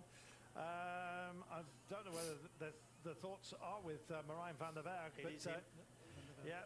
Clearly, he was the man that all was built around today, and I'm afraid this is too late for them to get back in, Robbie. It's far too late. You'd think so, 7K to go. If you could immediately jump up and take off, then maybe you'd be a chance of reaching the peloton again. But just that squeeze, a switch, and it just goes further back, and he's just supermaned over the bars in the end, hands out and straight onto his chest. A couple of others going down as well. In fact, one other from DSM. But that'll be the day over for Marijn van den Berg. This will not be coming back into the peloton. It's taken a long time to get going. So I think they can scratch this one off. Happens, Sean, at any time. You've got to have your wits about you, particularly today, it seems. Yes, and even with your wits about you, if somebody brake really heavy, and with the disc brakes now, of course, they can. What up? They're so precise, and they Couch, thank you. In front of you, he just for the follow. A fraction of a second before you see that he's braking, well, then you can actually smash into the back of him, and that's a problem now. And this is the problem with bike racing. No matter how I like the name. It's good. Couch to Marathon. How alert you are, it can still happen. Nice. A few others just trying to find room on the road where there is none with these big. Anybody can do it. Approach to the Just roundabout. takes persistence. Pins out good and proper, but amazing job being done at the moment. It's a flotilla of Astana, Kazakhstan in the aqua blue over to the side of the road, just folding over them. Looking after Jonas Vingegaard, of course, Lisa Bike, Alpecin in the frame. We're thinking of Jesper Philipsen, who's got his eyes and his thoughts, of course, naturally enough, on the green jersey, currently sitting on the shoulders of Biniam Girmay, but will that be the case by the end today? Phil Bauhaus and Bahrain victorious. Marathon's still on my list. I did a half marathon on a whim. Took me 3 hours. Still got cards to play deeper into this race, but So marathon probably want to enjoy today. a good 6, maybe 5, depending on. I'll be thinking of doing something, I'm sure. I don't do a lot of running. Tomorrow, a lumpy one won't be too bad. And a I got really big, heavy legs. Stretching out, if anything, Carlton. This is the section we heard about before. Around 5 kilometres to go, much more exposed. The wind pushing in from the rider's left-hand side. And an ideal situation, in fact, now for Astana and Mark Cavendish with Visma, Lisa Bike, Tis Benoit is the man on the front. They have started to wind things up, and it's effectively become part of the Astana lead-out. Right-hand side of the road, keeping them out of the wind, safe at the front. And look at the scramble around on the other side to bring their riders up. Now, Lotto Destiny for Arnaud Delia there with numbers. Bahrain victorious, Biniam Girmay, extreme left, being brought to the front by one of his teammates, but that's catching a lot of wind over on that side. So he's fighting to get around, trying to get back inside towards the middle and get out of that breeze. He is. Okay, B&B with Anna Demar. They've just had to go all the way around them. Encamped in here. Biniam Girmay in a great place. Mark Cavendish likewise just on the back of his line. Still Bidon's being jettisoned. Dylan Groenewegen gets active. Suddenly we see the ochre shoulders here on the left-hand side of the road. Dylan Groenewegen, the Netherlands champion, just in front of Biniam Girmay. There is Demar. Mark Cavendish also writ large here. 4.4 kilometres to go. Almost at that crucial marker, the safety marker for the GC men, and this could well thin out after being bunched up right now.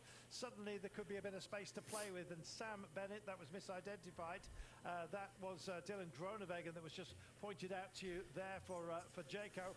4 Ks to go, screaming it in, a little bit of a ramp as well to add some impetus. Sean, here we go. Yes, well, here we go, and this is now the time for the sprinters to get into the good position if you're not already in it. And we can see there Girmay was really fighting to, get in the wheel of his rider Tunison, and yeah, it's all just full on here. Mark Cavendish on the left-hand side of your screen as you look at it right now in almost a perfect position. Also battling here is Sam Bennett and the Decathlon AG Tour La Mondiale men. Steaming up through the centre comes Lidl Trek with Mads Pedersen, and still playing the game here is Jonas Abramson in the polka dots. He's looking behind like he's trying to find Alexander Kristoff, and Kristoff is there. Is he up for it today? Is he battered and bruised, and will it be Warensholt? Nobody knows. 3.3 kilometres to go. They've made that turn, that left-hander. It's a sinuous run now, Robbie, down to the big squeeze points. It is with the GC riders. You can see Vingegaard and Tadej Pogacar just shadowing each other. They've backed off. They feel like they're in a safe zone now. Get out of the way for the sprinters. And it is Abrahamsen in the polka dots for UnoX Mobility. The whole team in his wheel with Alexander Kristoff. Shuffled away for a while was Astana. They've made their way back to the front under the 3 kilometres to go. It's downhill. It's fast. It slings around to the left, then back to the right. Then we get those couple of corners back to back. And at 1.9 kilometres to go, a critical point, they swing hard right, 300 metres, then they go left into a single lane road. So here the real battle now begins for the lead-out train, and it's time to start using riders up, sacrificing, keep that speed high, and do not relinquish your position anymore. Right-hand side, Van der Poel with Jasper Philipsen, Delee over that side as well.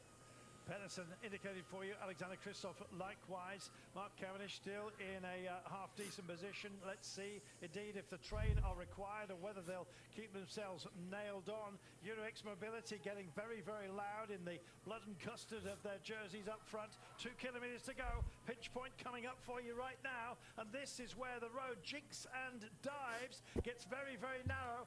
4, 5 wide, maybe won't go all the way through. Best place to be is up front, and that little shilly-shally masterfully taken, I must say, by UnoX Mobility. Now the danger is that they go too early. We got 2 KMs. good and proper, as you can see. Who else is involved here? Great to see that Mathieu van der Poel is here, working for Jasper Philipsen. That could well be the ideal lead out, but also Lidl Trek very much involved. That is second of our pinch points here, unwinding it with 1,600 meters to go. Arrow straight all the way down to the roundabout, Robbie. Not quite, 1.2 kilometres to go. Large roundabout. They go around on the right-hand side, but it's a couple of lanes wide. Still plenty of room, but look at the rush now. They will see that point coming up. Right-hand side, Jaco Lula for Dylan Groenewegen. Arnold de Mar with his men in red from Arkea B&B Hotels, pushing up right through the centre. Unuex Mobility, they're still defending at the front. Jakobsen coming left of picture. De Lee looking for a wheel. He's on Dylan Groenewegen. Magnificent, and you can see as well Van der Poel with Philipsen on his back wheel here, picked out for you. There is the green jersey of Gamay. Can't see Mark Cavendish just for the time being, not up towards the pointy end anyway, just as we stand with 800 meters, 700 as soon as they've cleared this roundabout. There was only one way through it, so it opens up wide and proper, high, wide and handsome for somebody. Where's the drive? Here comes the world champions bands here with Jasper Philipsen on his back wheel. That looks like the wheels to follow if you possibly got anybody to go with. Mark Cavendish not quite in there just for the time being. There's Biniam Gamay, however. Oh, it's too late for Mark, but big news here for Van der Poel. Is he going to make it count around the outside, coming at pace here? Jasper Philipsen comes and takes over. Biniam Gamay comes up, down through the centre. De Lee in the middle here as well. Maybe next time. Phenomenal with De Mar Groenewegen on the line. Brilliant work. Oh, he had to be absolutely where he wanted to be. That was a piece of class. Hard fought till the very last there, Sean. Yes, well, a close one there. Philipsen was also coming up. Not sure. That was good. I'm not sure either, Sean. Groenewegen, Philipsen, neck and neck either side of the road. De Lee through the middle, and he hesitated, he waited. Groenewegen came out of his slipstream, and then Philipsen re-accelerated. You can see my skin's all red. Over Dylan Groenewegen. Do they know something we don't yet? We're going to have to see the photo, because both throwing for the line and immediately looking at each other. Neither of them sure. And as a sprinter, you're always sure when you've won. You're sometimes not sure when you've lost. They have no idea just yet. Groenewegen has been declared. Unbelievable. Dead centre, phenomenal on the throw. Jasper Philipsen just over on the barriers. Gamay gets third place. Brilliant. Gaviria in the frame here as well. De Lee, likewise. Bauhaus looked lively on the day. What a phenomenal sprint finish that was. Lots of boxing, lots of juking and dancing, Sean, but we got our winner. yes, we've got our winner, and what a sprint it was there. You know, the two men, each at different sides of the road. But, Definitely warmed up now. that little bit more power, and that throws the line. Although both of them did throw, he just gets it by the minimum, and you could see there he wasn't sure either if he had got it, but you could see Philipsen at the far side of the road. But yeah, doesn't matter how much you get it by, the win is what you want to get. Cathartic moment. Phenomenal.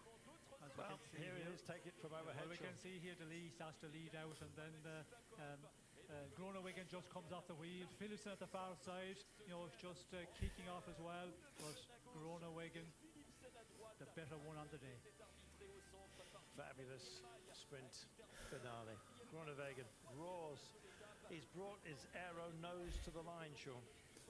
Well, I don't know if it's the nose or the legs, but you know, something has got him there, and yeah, he gets his stage win. And again, you know, we could see there same situation as we've been having in this race, where the sprinters, it seems to be that there's, you know, not a super lead out anymore. No team with a number of riders able to take their man to that point. It's just, yeah, between the sprinters trying to get their position, and yeah, Groenewegen, Philipsen, they were the ones who got the better position at the right time.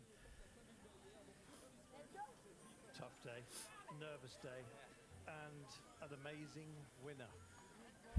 Dylan Groenewegen.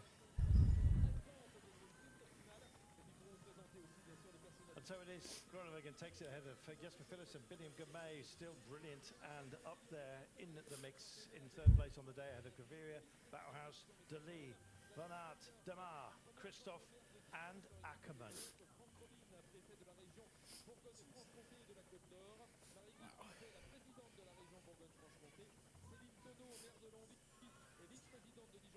De la Groenewegen, 2 years and a single day after his last victory at the Tour de France, is back victorious again. At the expense of Jasper Philipsen, who can't quite get over the disappointment. So much effort. The lead out was so much better. Oh, and that's what it means. That is what it means to him. He's not quite I'm there empty. yet. All empty. To close the door on Van Aert. Have you seen Steph? Might have to refill. More chaos in the sprint.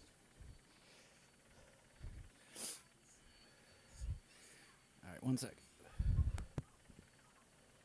Let's get some first bit of reaction then with Hugo Page.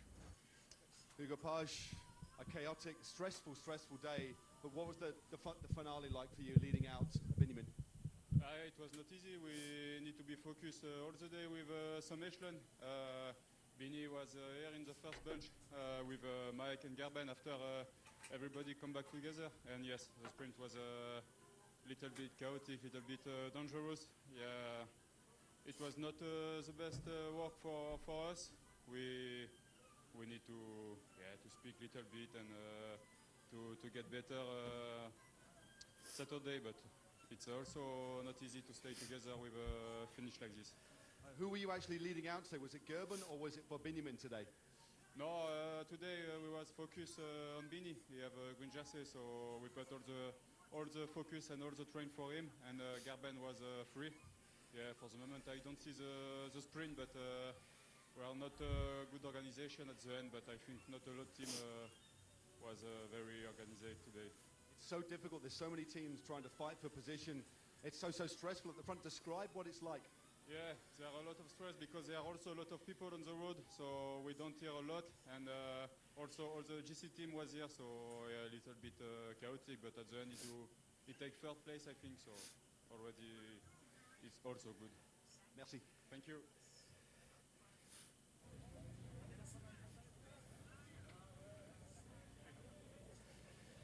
Well, time to cool down.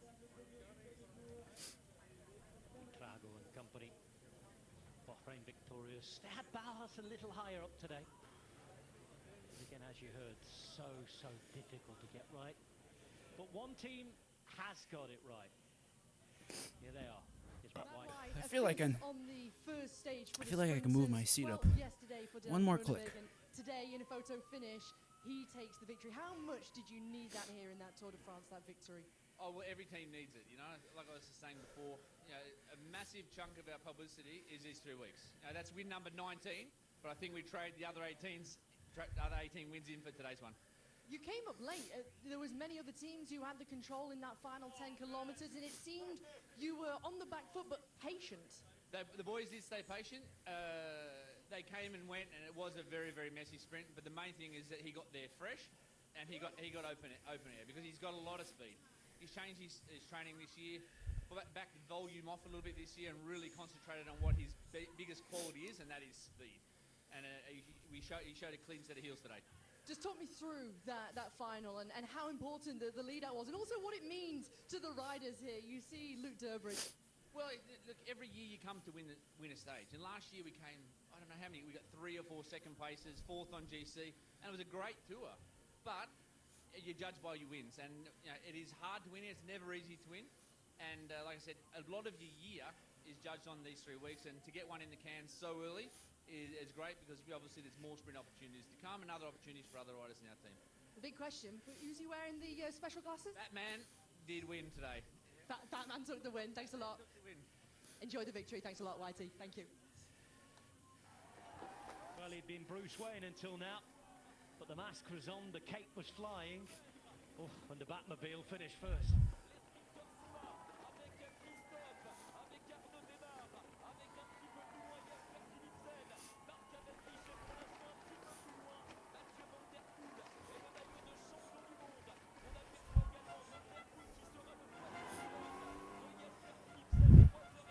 is how it came in the last kilometre. Paul moving up on the right-hand side. The lead was following Philipsen through the centre. Uno X had kept their position. And Groenewegen by this point's alone. He's following the lead. You can really see the blood on my skin like dissipate over my whole body. Just as Philipsen starts to deviate and close the door on Van Aert, maybe. The left it's Philipsen, on the right it's Groenewegen. And he takes the victory. Let's hear from the man who's won for the first time in just over 2 years at this race, the Dutch champion. You've been chasing for this victory for quite some time now on the Tour de France. Last time was 2022. You've done it. You're a happy man. Yeah, really happy. It's the feeling is so amazing. And that in the red, white and blue jersey. Before I say it will be a beautiful picture, but it was that close that I can celebrate on the finish line. But on the end we grab it, and the team worked so hard, also the last days. And yesterday I was a bit disappointed about myself because the team did a really good job, but yeah, today they nailed it again, and in the final kilometers we stay calm and had the right moment. Then we go a bit in the slipstream, and then I actually don't know what happened, but I was first. Yeah, because you chose the right line, and it's always super complicated on Tour de France to find the right line. It went perfectly for you today. Yeah, it slowed down just a little bit, and I think it was Vino X and Alpecin, and then yeah, I was fighting for the position, and then I go, and I think it was Philips on the right. Yeah, we're sprinting next to each other, so I love these sprints are next to each other, and then I beat them just on the finish line, so that's good. Were you doubting a little bit these last few days, these last few weeks? Were you doubting a little bit? Yeah, yesterday I was really disappointed about myself. Also the first day, but yeah, the first day that's like sprinting. Sometimes open the gap and sometimes it's closed. And then yesterday I even didn't sprint, so I was disappointed about myself. Also because the team worked really hard, and yeah, now today we have the victory. A victory in the first week, that means a lot for me, but yeah, of course also for my team. And the goal is to aim for more victories on this tour. Now you've done it. Yeah, hopefully. The sprint field is really strong. Also, all the lead-out teams are really strong. But I'm so proud how we did today, and yeah, hopefully we can do it one more again. Thank you very much, Tim.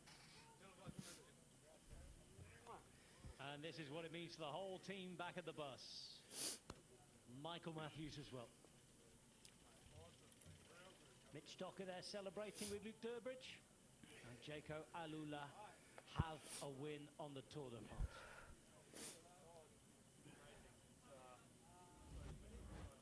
Another bunch sprint at the Tour de France, and another new winner of the sprinters, Jens. This reminds me a little bit of the Giro last year, where we had a new winner day by day in the bunch sprints. Now Dylan Groenewegen is also on the list in the Tour. So now that we're almost 1 week into the Tour, with the sprints, for example, I noticed two things. The classic lead-out doesn't exist anymore. Apparently no team is able or strong enough to ride tempo to drill it and control and dominate the race. That's one thing we noticed, and the second thing is, you just mentioned it, the sprinters are so close to each other. It's the day's luck and the day's shape that decides. Jasper Philipsen missing again, he's almost there. Mats Pedersen, hurting his shoulder yesterday in the crash, missing a little bit, that's enough, and you don't win anymore. So yeah, every day a new winner. It is fantastic for us, but frustrating for the ones they don't win. And a big relief, obviously, also for Team Jaco Alula. Jens, you were on the bike today. It was nervous out there with the crosswind. Tell us how it was out there and how you experienced the split in the peloton. All the teams were so prepared that from the helicopter view or from the front, it looked almost like they were riding along because they filled up the entire road. But everybody was so ready, constant talk on the radio. Stay to the front, stay to the front, stay to the front. Then, when it did split up, Tadej Pogačar, shockingly, was all by himself within 60 riders. So it went all lucky for him. They came back. There was a big, big warning, big wake-up call.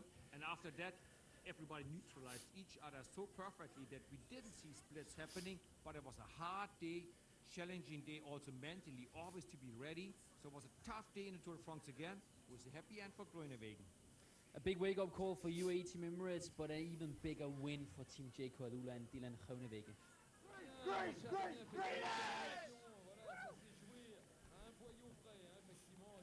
was big. It meant a lot. You hear from Matt White about what it means to the sponsors. From Dila Gruneweg, Gotta be those especially in Aero that national jersey now. sunglasses. And the whole team fully invested. It's party time for Jaco Alula.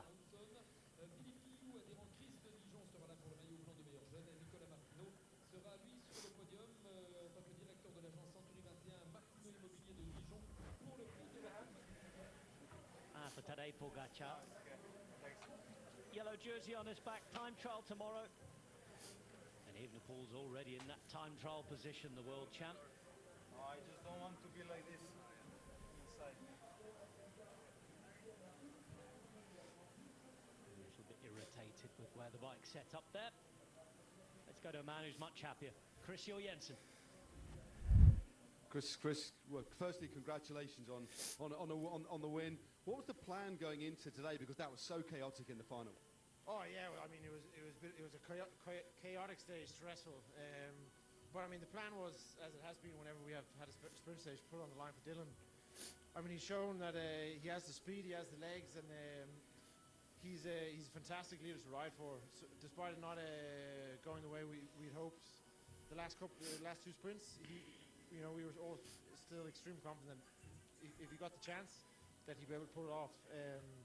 And it's something we really want to put it on the line for, and for it to happen today is fantastic. I mean, especially in the first week of what is already a super hard tour, and will only quite possibly most likely get even harder. For him to win a sprint is brilliant. What was your particular role today? You spent a lot of time with the wind, and there was a lot of difficult crosswind out there today. No breakaway either. No breakaway. I suppose we're going to have to start getting used to no breaks in general in the sprint stages. There hasn't been one in the last two sprint stages either. But my role, I played a smaller role than the rest of the engine room boys that finished it off in the final. But you know, stay like today, there's so much interest from the GC teams, sprint teams, and the road's constantly blocked. There's a risk of crosswind, a bit of rain, crashes and whatnot. So I just tried to do my part, but it was what a relief to be able to hear on the radio that he pulled it off. And I mean, chapeau to him, the entire team. I mean, we also. The staff that we have in this team, they work day in, day out. It's unbelievable. So for them as well to get this stage win is excellent. I mean, it's going to make this tour even more enjoyable than it already is. Enjoy tonight. Congrats again, mate. County Wicklow's Christian Jensen in conversation with Matt Stevens.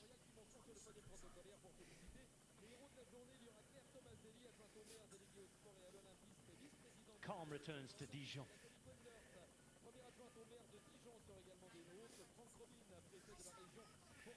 Podiums and celebrations coming up, more reaction as well. And the peloton will start to change focus now. It's time trialing tomorrow. Burgundy time trial from Nuit Saint-Georges. Venue for a sprint finish a few years ago.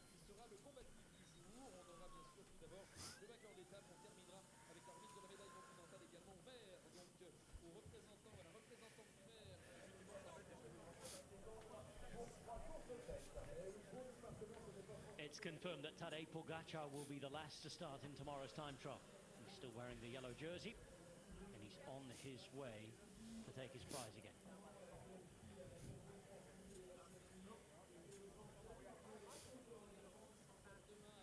Let's see how today went then. A few nervous moments along the way for the GC guys. We expected a sprint today. How would it go? There was doubt, there was wind about, there was a possibility for those nerves to transform themselves into something else. Would they manifest themselves in splits and moves? Peloton left Macon, and the first man up the road to take the single point on offer in the King of the Mountains competition was the early King of the Mountains. Jonas Abrahamsen back today in the polka dots. But he'd have competition. Axel Zingler would join him. Rider from Alsace, but based in the region of France where we began today. Wouldn't be naughty enough to take the single point of Jonas Abrahamsen. They talked about carrying on.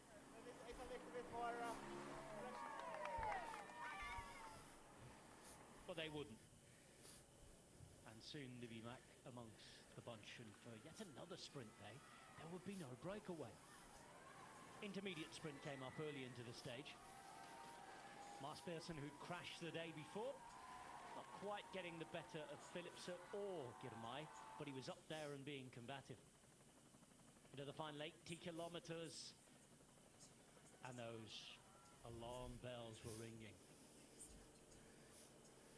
Is Melissa Bike at the front, and splits starting to occur. Notable riders missing, including most of Tadej Pogacar's team. He was riding at the front, but the other 7 riders from UAE were well behind. Gap grew to half a minute at one stage, and then was back together 10 kilometers later. The rest of the stage was characterized by nerves. And then we got into the final kilometer and a half. So difficult to keep position. Uno X were doing a fantastic job, led by Magnus Kort. Søren Varnashol was on the wheel, and then it was the turn of Alexander Kristoff. But by the time that Van der Poel accelerated, they were out the game. Van Aert was looking good. Girmay was behind him. Philipsen closed the door on Van Aert. Through the centre, it was De Lee and Girmay. On the right, as we look at it, it was Dylan Groenewegen just about. And this was his margin of victory over Jasper Philipsen. Third place going to Binyam Girmay. 20 points then for Girmay in the green jersey competition.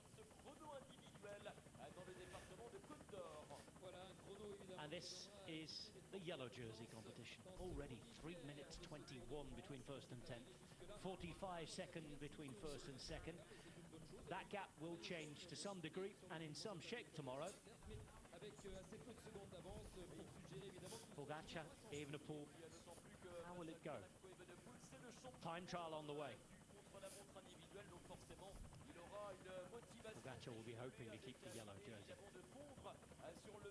Let's get some more reaction from the winning team. Here's Elmar Reinders. Elmar Reinders, you guys did it. Dylan pulled it off. What does this mean to you guys? Yeah, a lot. We came to the Tour to win a stage in the sprint, and we believe we have the fastest guy in the team, and if you can finish it off in a sprint stage is what we came for.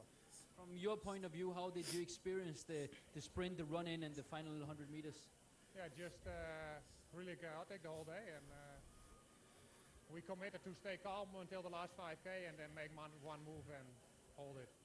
What does this show from Dylan Groenewegen that he wins here at the Tour de France? Yeah, that he's one of the best sprinters, otherwise you're not winning a bunch sprint in the Tour. Congrats, Elmar. Thank you. He has won a bunch sprint in the Tour. Typical Dutch directness there. No messing about. Telling it like it is. We appreciate it. As much as it can rub a few people up.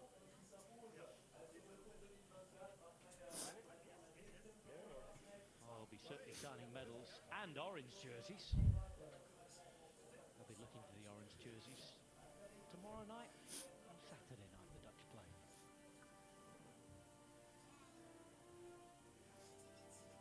And here we go. Winner of the sixth stage is Dylan Groenewegen.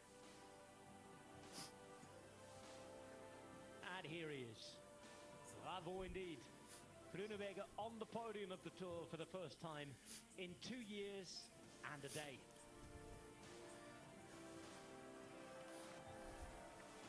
And in that Dutch jersey, that will feel even better. The national champion of the Netherlands is the winner of stage 6 of this 111th Tour de France. La médaille continentale, il l'embrasse à l'instant, félicité par l'hôte et l'hôtesse continentale et également Claire Tomaselli, adjointe au maire délégué au sport et à l'olympisme et vice-présidente de Dijon Métropole. Takes in the adulation, and as we've been hearing, for Jacob Alula, it's a game changer this. It makes their season, changes their tour. On peut applaudir très fort Dylan Groenewegen. Regardez le bonheur de ce beau champion. Matt White was saying 18 victories, but this is by far and away the most important one. Now the pressure will be off for the rest of the tour, with the confidence to go for more. Interesting to see what they do in general classification now that Simon Yates has lost a bit of time. He try to get closer again, does he think more about stages? Top 10 today then: Groenewegen, Philipsen, Girmay, Gaviria, Bauhaus, De Ligt, Van Aert, Dimar, Christoph and Ackermann. Fifth place there was Bauhaus. He's been there or thereabouts the last couple of days. Let's hear from the German from Bohring Victorious. Few words in English, please. Phil. Fifth place today. What's your feeling? Yeah, I'm happy. My legs were not so good in the end, so I tried to just get the best possible result. And yeah, when you say I was fifth, then I'm happy with that. How was it in the final with this last runabout? Yeah, it was quite strong headwind, I would say, and the roundabout was actually okay. It was super big and was not really dangerous, so that was all good. And yeah, I tried to position myself good to not kill my legs. So yeah, it went also okay. So at the end, I need to be happy then. Because you had mountain stage, a stage with the wind. It was chaotic day a bit. Yeah, well, not chaotic, but it was hard. Like we had to be sharp all day, and yeah. So at the end, it was yeah, it was a hard day. Thank you so much. Maillot jaune parrainé par LCL. Content with his fifth place. Following man will be content with.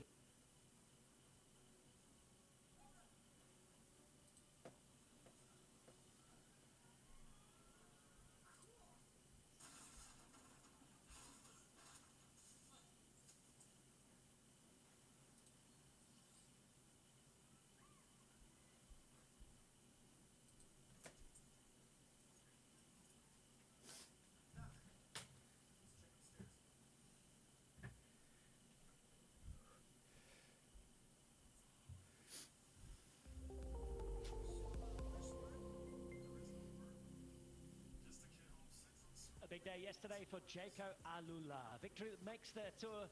Today they race against the clock. 174 riders to take on the time trial at this Tour de France. Many just getting round, others looking to win, plenty looking to defend their place in the general classification. The charts will look different tonight. Will be those rising to the top, will be the losers. It's 25.3 kilometers. The course in and around Burgundy. Beautiful part of the world. And the sun is shining. But it's serious business on the roads of France. Marco Pinotti's in town. Before he got here though yesterday, the team were already victorious. This is how Dylan Groenewegen won stage 6.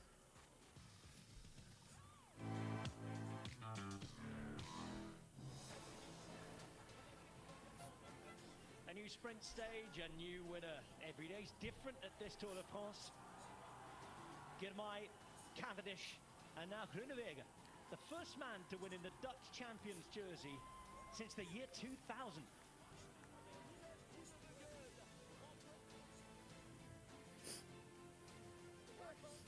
Then it was Leon Fompon. Now it's Dylan Groenewegen. The return of the Batman, eh? The first sprint I had really the feeling that I was the strongest, but on the end, Girmay did everything right and he got that victory, so yeah, that was good for him. Yeah, then yesterday I had not a really good feeling, so the confidence in the final was not really big and yeah, make the wrong choices, but today I'm feeling really well. The whole team was really, really strong today. We keep it calm. Also after yesterday we are disappointed, had a meeting, make a new plan for today, and yeah, it worked really well. Disappointment though evident here.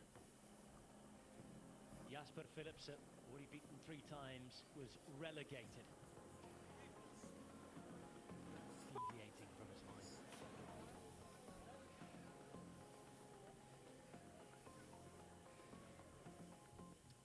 Our fourth goal was of course to have a stage victory, and then after, let's say after this stage he did a good intermediate, and he was second here.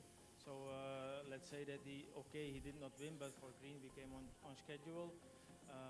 And now it's no longer in our hands. It has to fall apart everywhere now, and it's not really up to him anymore. But he has to wait and see what happens next now. It's certainly not falling apart for Binyam Girmay. He's had a 1, a 2, and a 3. They said we could do better, so I think it's on the good side. You know, it's because they are super motivated to give me the best lead out, but we are not organized well, so that's what they say. But they are super happy. You know, it's I'm glad to have those guys inside of me and to make lead out, because, like you said, we are in third place. We need to be proud, but they just need to give me the best possible. So I'm just glad to have them.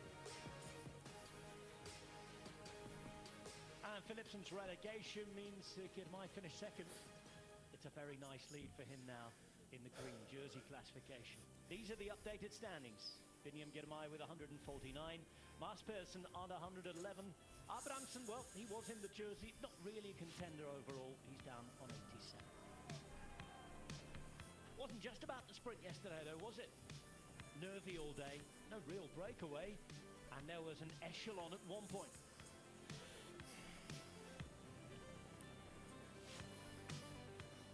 Pogacar and Evenepoel followed Visma-Lease bike. They knew where they had to be. No, Pogacar was alone. It all came back together, though. First goal in mind is the stage win, of course.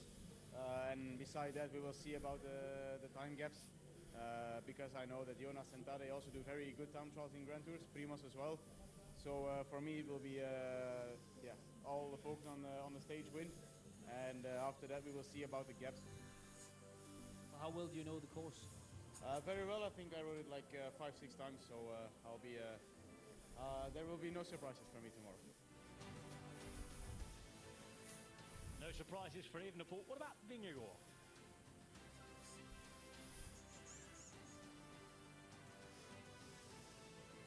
To be honest, I haven't seen the course yet, only on video. Should have been there to see or do a recon of it, but yeah, then I crashed and couldn't do it. How much will it matter? This man will have seen it. He's already won time trials at the Giro this year. He's got new equipment today, but this is another level.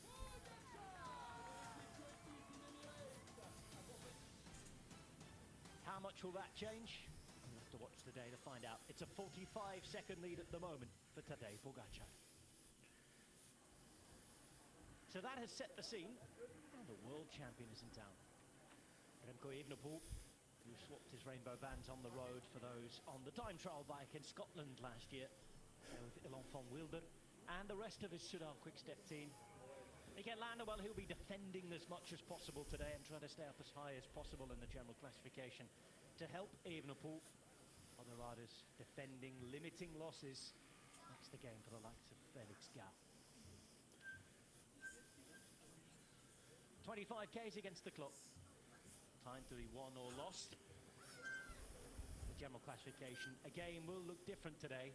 This is what they're about to take on.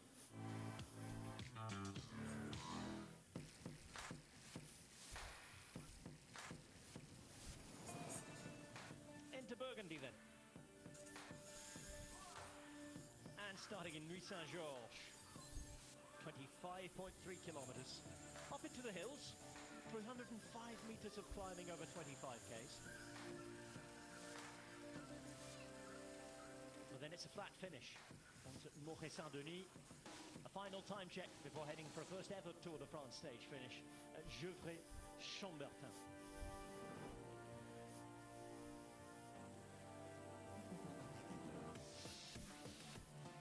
The scene is set. It's time trial time for the first of 2 times at this tour. Let's go to our experts. We are here at one of the most important stages at this year's Tour de France, the first time trial. Hannah, we saw last year, where we only had one time trial, how important it was, the impact of it. Today, we're up for a big one, aren't we? We certainly are, and of course there's a lot of importance going into this stage, and there's a lot of preparation for the riders, not just this week, but in the months leading up to this. And I think for those going for the general classification, you have to look down at the top 8. They're separated by 1 minute and 32 seconds, so it's so close in terms of that overall GC. And when you take a look at Tadej Pogačar, Remco Evenepoel, Jonas Vingegaard, those top 3 that we're really looking at, it's the first time that they've come up against each other in a really big prize since the first stage of Tirreno Adriatico. So it's going to be a great battle on our hands. And we will for sure try to get more content down here at the boss area, talk about tech, talk about with the sports directors. But before that, let me throw you out to our colleague Louis-Pierre Frelu, who is out on the course today. Yes, we are here after 11 kilometers on this time trial. A few words about the start in Mywhoosh. It's a technical one because you have to turn around the village. It's small roads and a lot of turns, so you can't be very fast in this first part. Then you go out of Mywhoosh, and it's not totally flat during all the first part. It's a little up and down during few kilometers before being in this most important part of this time trial. We are here in Rolvergy, and to access to Rolvergy, you have 1.5 kilometers at 6.5%. It's the hardest part of this time trial. Then it's a little climb again during few kilometers, but nothing to compare with what we climbed just here. Don't be surprised if you see a lot of people, because the atmosphere will be crazy this afternoon for the time trial, because all the people are coming now. You will see also a lot of fans of Julien Bernard, because he comes from here. We are at home for him today, and a lot of people prepared something for him, his family, friends, with a lot of photos and everything. And one important thing, look at this. The yellow line has been installed by the organization. People has to stay behind, like these guys. They are behind the line and they can't access to the road. Now we will see Matt to the finish line. Thanks, Louis-Pierre. Here I am on the finish line of the first TT of this year's tour at Gevrey-Chambertin. And the general consensus is that this is going to be very, very fast indeed. I'm expecting times of just under half an hour for the 25.3 kilometers. So the favourites, 2 obvious picks without a shadow of a doubt. Remco Evenepoel, the world TT champion, who starts second from last today, and of course Tadej Pogačar. And the beautiful thing about this particular TT is we don't often see those 2 giants of cycling battling out together. Watch out too, of course, for Primoz Roglic, although his form is a little bit unknown. Also, of course, Jonas Vingegaard, who I think is going better and better than ever. And remember that amazing TT from last year, of course. I've also seen Wout van Aert looking super, super focused. This is a real power course. I think will suit him if he's on a good day. And also watch out for 2 pure TT specialists, the 2 Stefans from Switzerland, Stefan Kung and Stefan Bissegger, to settle like the top 10 as well. This is going to be fast, furious. You're not going to want to miss a minute. A few masks on in the car for the Ineos Grenadiers there. Keep your eyes on that. There is some illness around in the team. Certainly not required nowadays at the Tour de France. Certainly not something we saw in the Ineos Grenadiers camp at the start of this tour.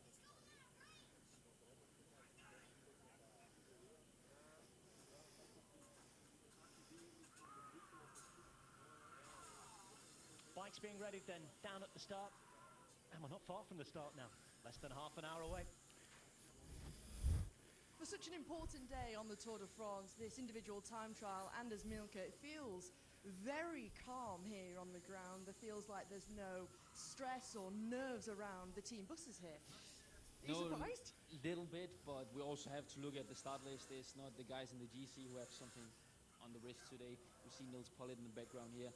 Well deserved having some time with his family. Really deserved. He's very busy, stressed doing all stages, so a calm day for him, but a big day for the GC riders. But we also saw one big GC team, Ineos Grenadiers, wearing masks when they came out of the car. The DSs. What can we read into that? Yeah, well, it's interesting, isn't it? Because they haven't been doing it throughout the whole tour. It's only yesterday where we picked up on that and saw that earlier on today when they were all arriving after their recon. So, you know, perhaps we can't expect too much of them, particularly today or maybe the next couple of days.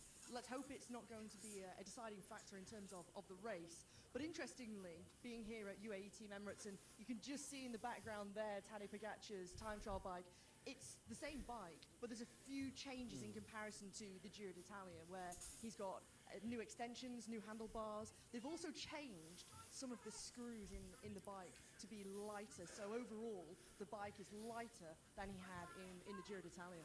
Lighter and faster. According to his mechanic, it's 40 seconds faster than the setup he had in the Giro. But we will get more of that content on the ground here. Stay on our coverage for more tech and nerd things down here at the tour. Well, that would be roughly a second per kilometre faster for Tadej Pogacar, given that first big time trial that he won at the Giro was 40 kilometres long. It all adds up, it all counts. 25 kilometres today. There are the Arkea Samsic or the Arkea BMB riders. Turning to Rob.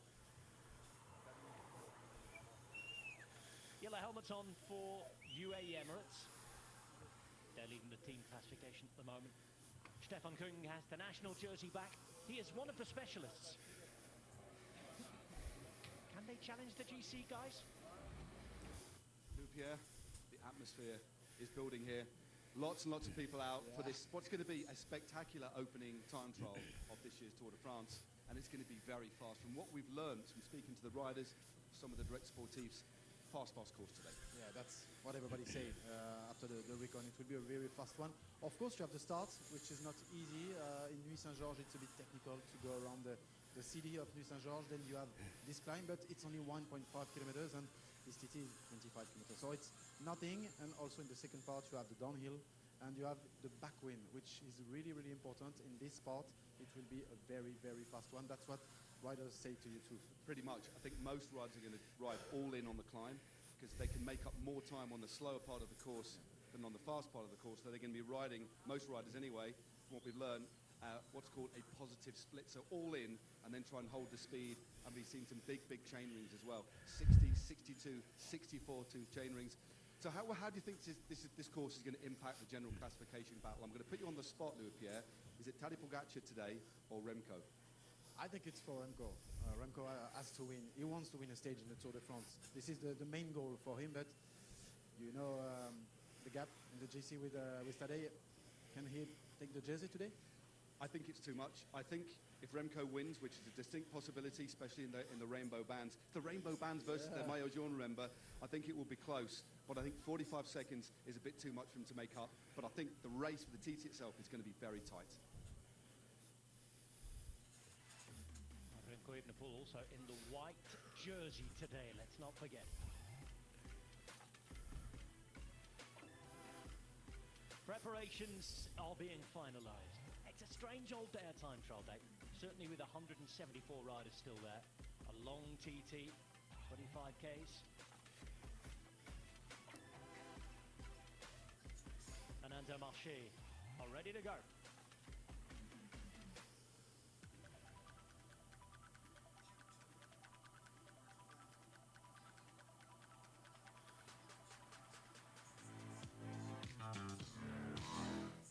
Marco, I see you've just done a recon there with Simon Yates. Just give us your first impressions of this course. Well, it's a typical Dauphiné course, which means it is fast course, but he has a sting on a small, like a short climb that might affect a little bit actually a bit the pacing.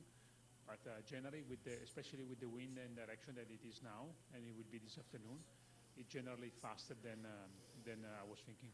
So it looks like it's going to be a tailwind, doesn't it, most of the way? Yes, most of it, especially except for the start, but it's a valley, so the wind goes into a way that always will feel like it's pushing you. And obviously gear selections as well. With the tailwind, with that fast downhill, it's really crucial the riders can get on top of the gear too. Yeah, you know, it's a balance between managing the gear for the fast section and the steepest part of the climb, but that will have also higher power, so it should be something easy to manage for them. And what about Simon? It's interesting. What kind of things were you talking to him about particularly? Yeah, we were talking about, you know, how to approach the gear for the climb and the power for that climb, the duration, and then the speed he has to approach that. And then That's what we were talking about. Nice one. Good luck today for the team. Thank you. Thank you very much. It's always an interesting listen, is Marco Pinotti, breaking things down in the time trial. He is Checo Alula's specialist. Doesn't normally spend the whole Grand Tour in any of the races with the team. He's parachuted in for these days. It's a fresh look on things. And the former pink jersey wearer at the Giro d'Italia, a national champion of Italy, Marco Pinotti, saying it's going to be a fast course today with a tailwind for the majority of it. So expect some record times.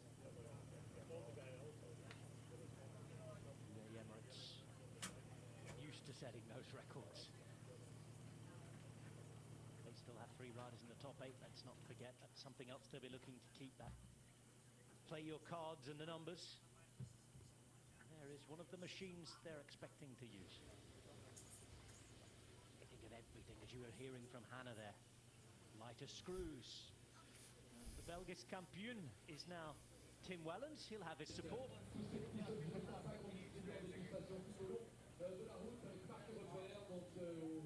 I'm not sure how aero these are. It feels fine. They'll be setting the slower times today.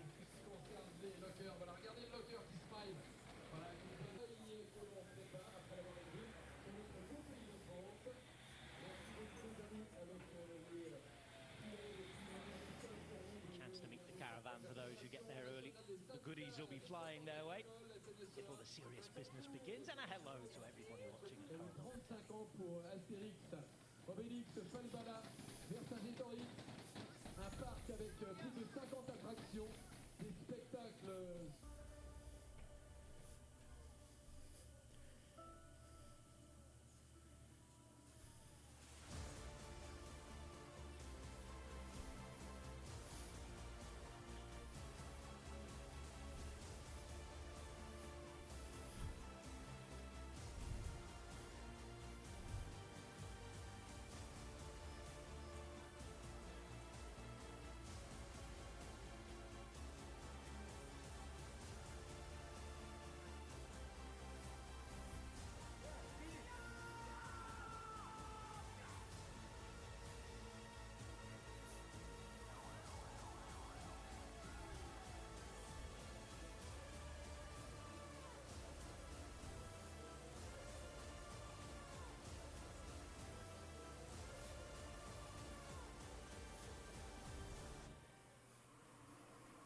Oh my, that whets the appetite, doesn't it?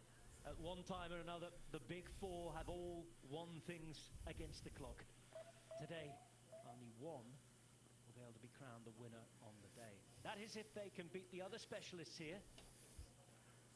But there are wins, losses, draws even perhaps, to be taken in the general classification too. This one of 2 time trials at this Tour de France. The next will come on the final day to Nice.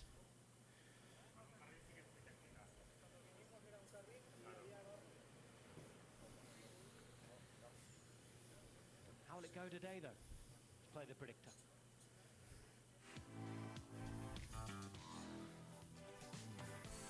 Oh, yesterday was another good day for Bobby Traxel on our predictor game. Not only did he score 20 points thanks to Groenewegen, he also made a gap to his rivals to follow Philipsen's relegation. He now leads with 10 points ahead of Alberto and Darius. Talking of Alberto, he starts today. My favourite for today's time trial is Remco Evenepoel. The Belgian rider has to try to take advantage of the time trials and take hold on the GC standings to make as much of a difference as possible with the other GC contenders, even if they're behind him. But at some point, if he has a bad day in the mountains, he must have to gain some time already. So my favourite is Remco. Stage 7 of the Tour de France, I'm going to go for Remco Evenepoel. It's the individual time trial. He is the world champion, and he won the big pre-race warm-up, the Criterium de Dauphiné time trial as well. That was a much hillier one, but still, he is the man to beat when it comes to the race against the clock. I'm the woman to get some points. I'm really, really hoping Remco is going to do it for me tomorrow on stage 7. It's the world champion, Remco Evenepoel.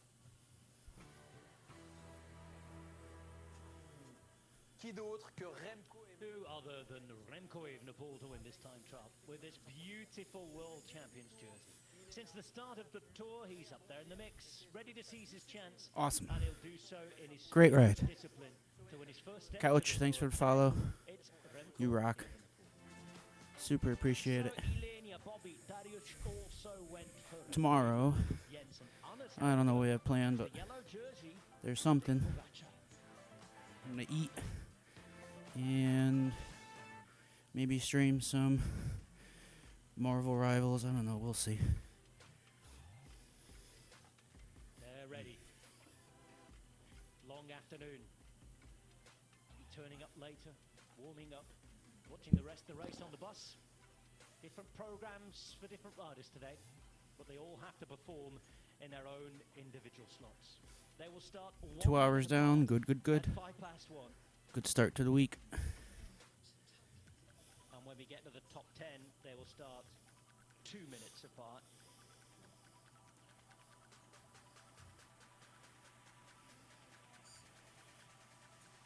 This the first of these time trials.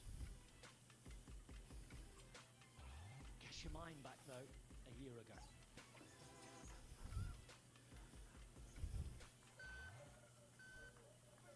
Pogačar then in the white jersey, coming to the end of his 72 days in the thing.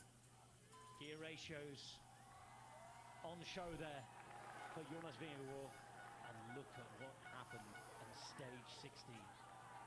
Bike change for Pogačar, but the damage was done everywhere. It was a performance that left us open-mouthed. Jonas Vingegaard putting a lot of time into his rivals.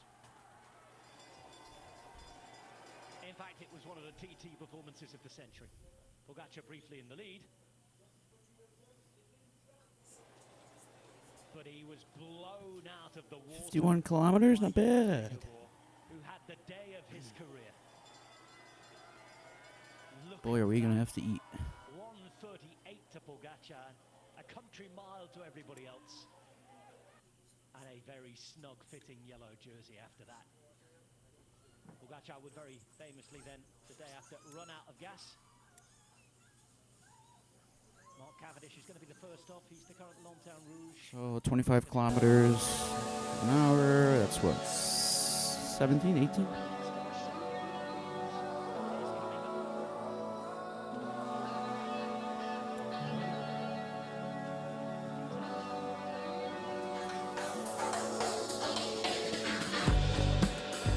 Cool, we leveled up.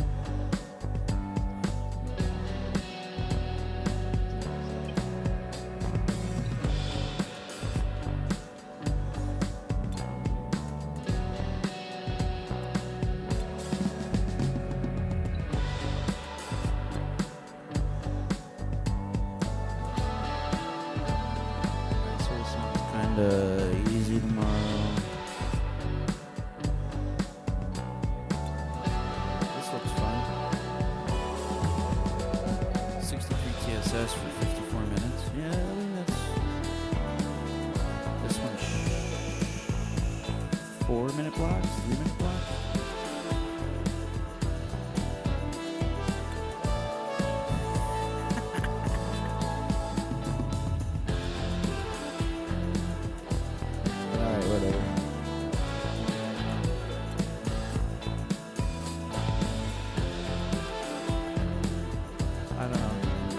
This didn't count for today, but I'm gonna give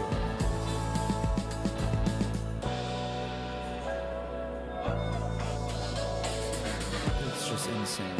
I don't know what Mywhoosh did. Right? Whatever.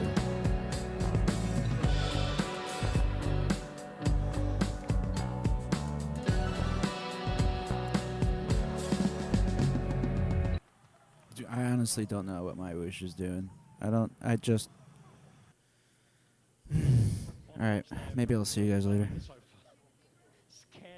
Thank you. Peace. Like, subscribe.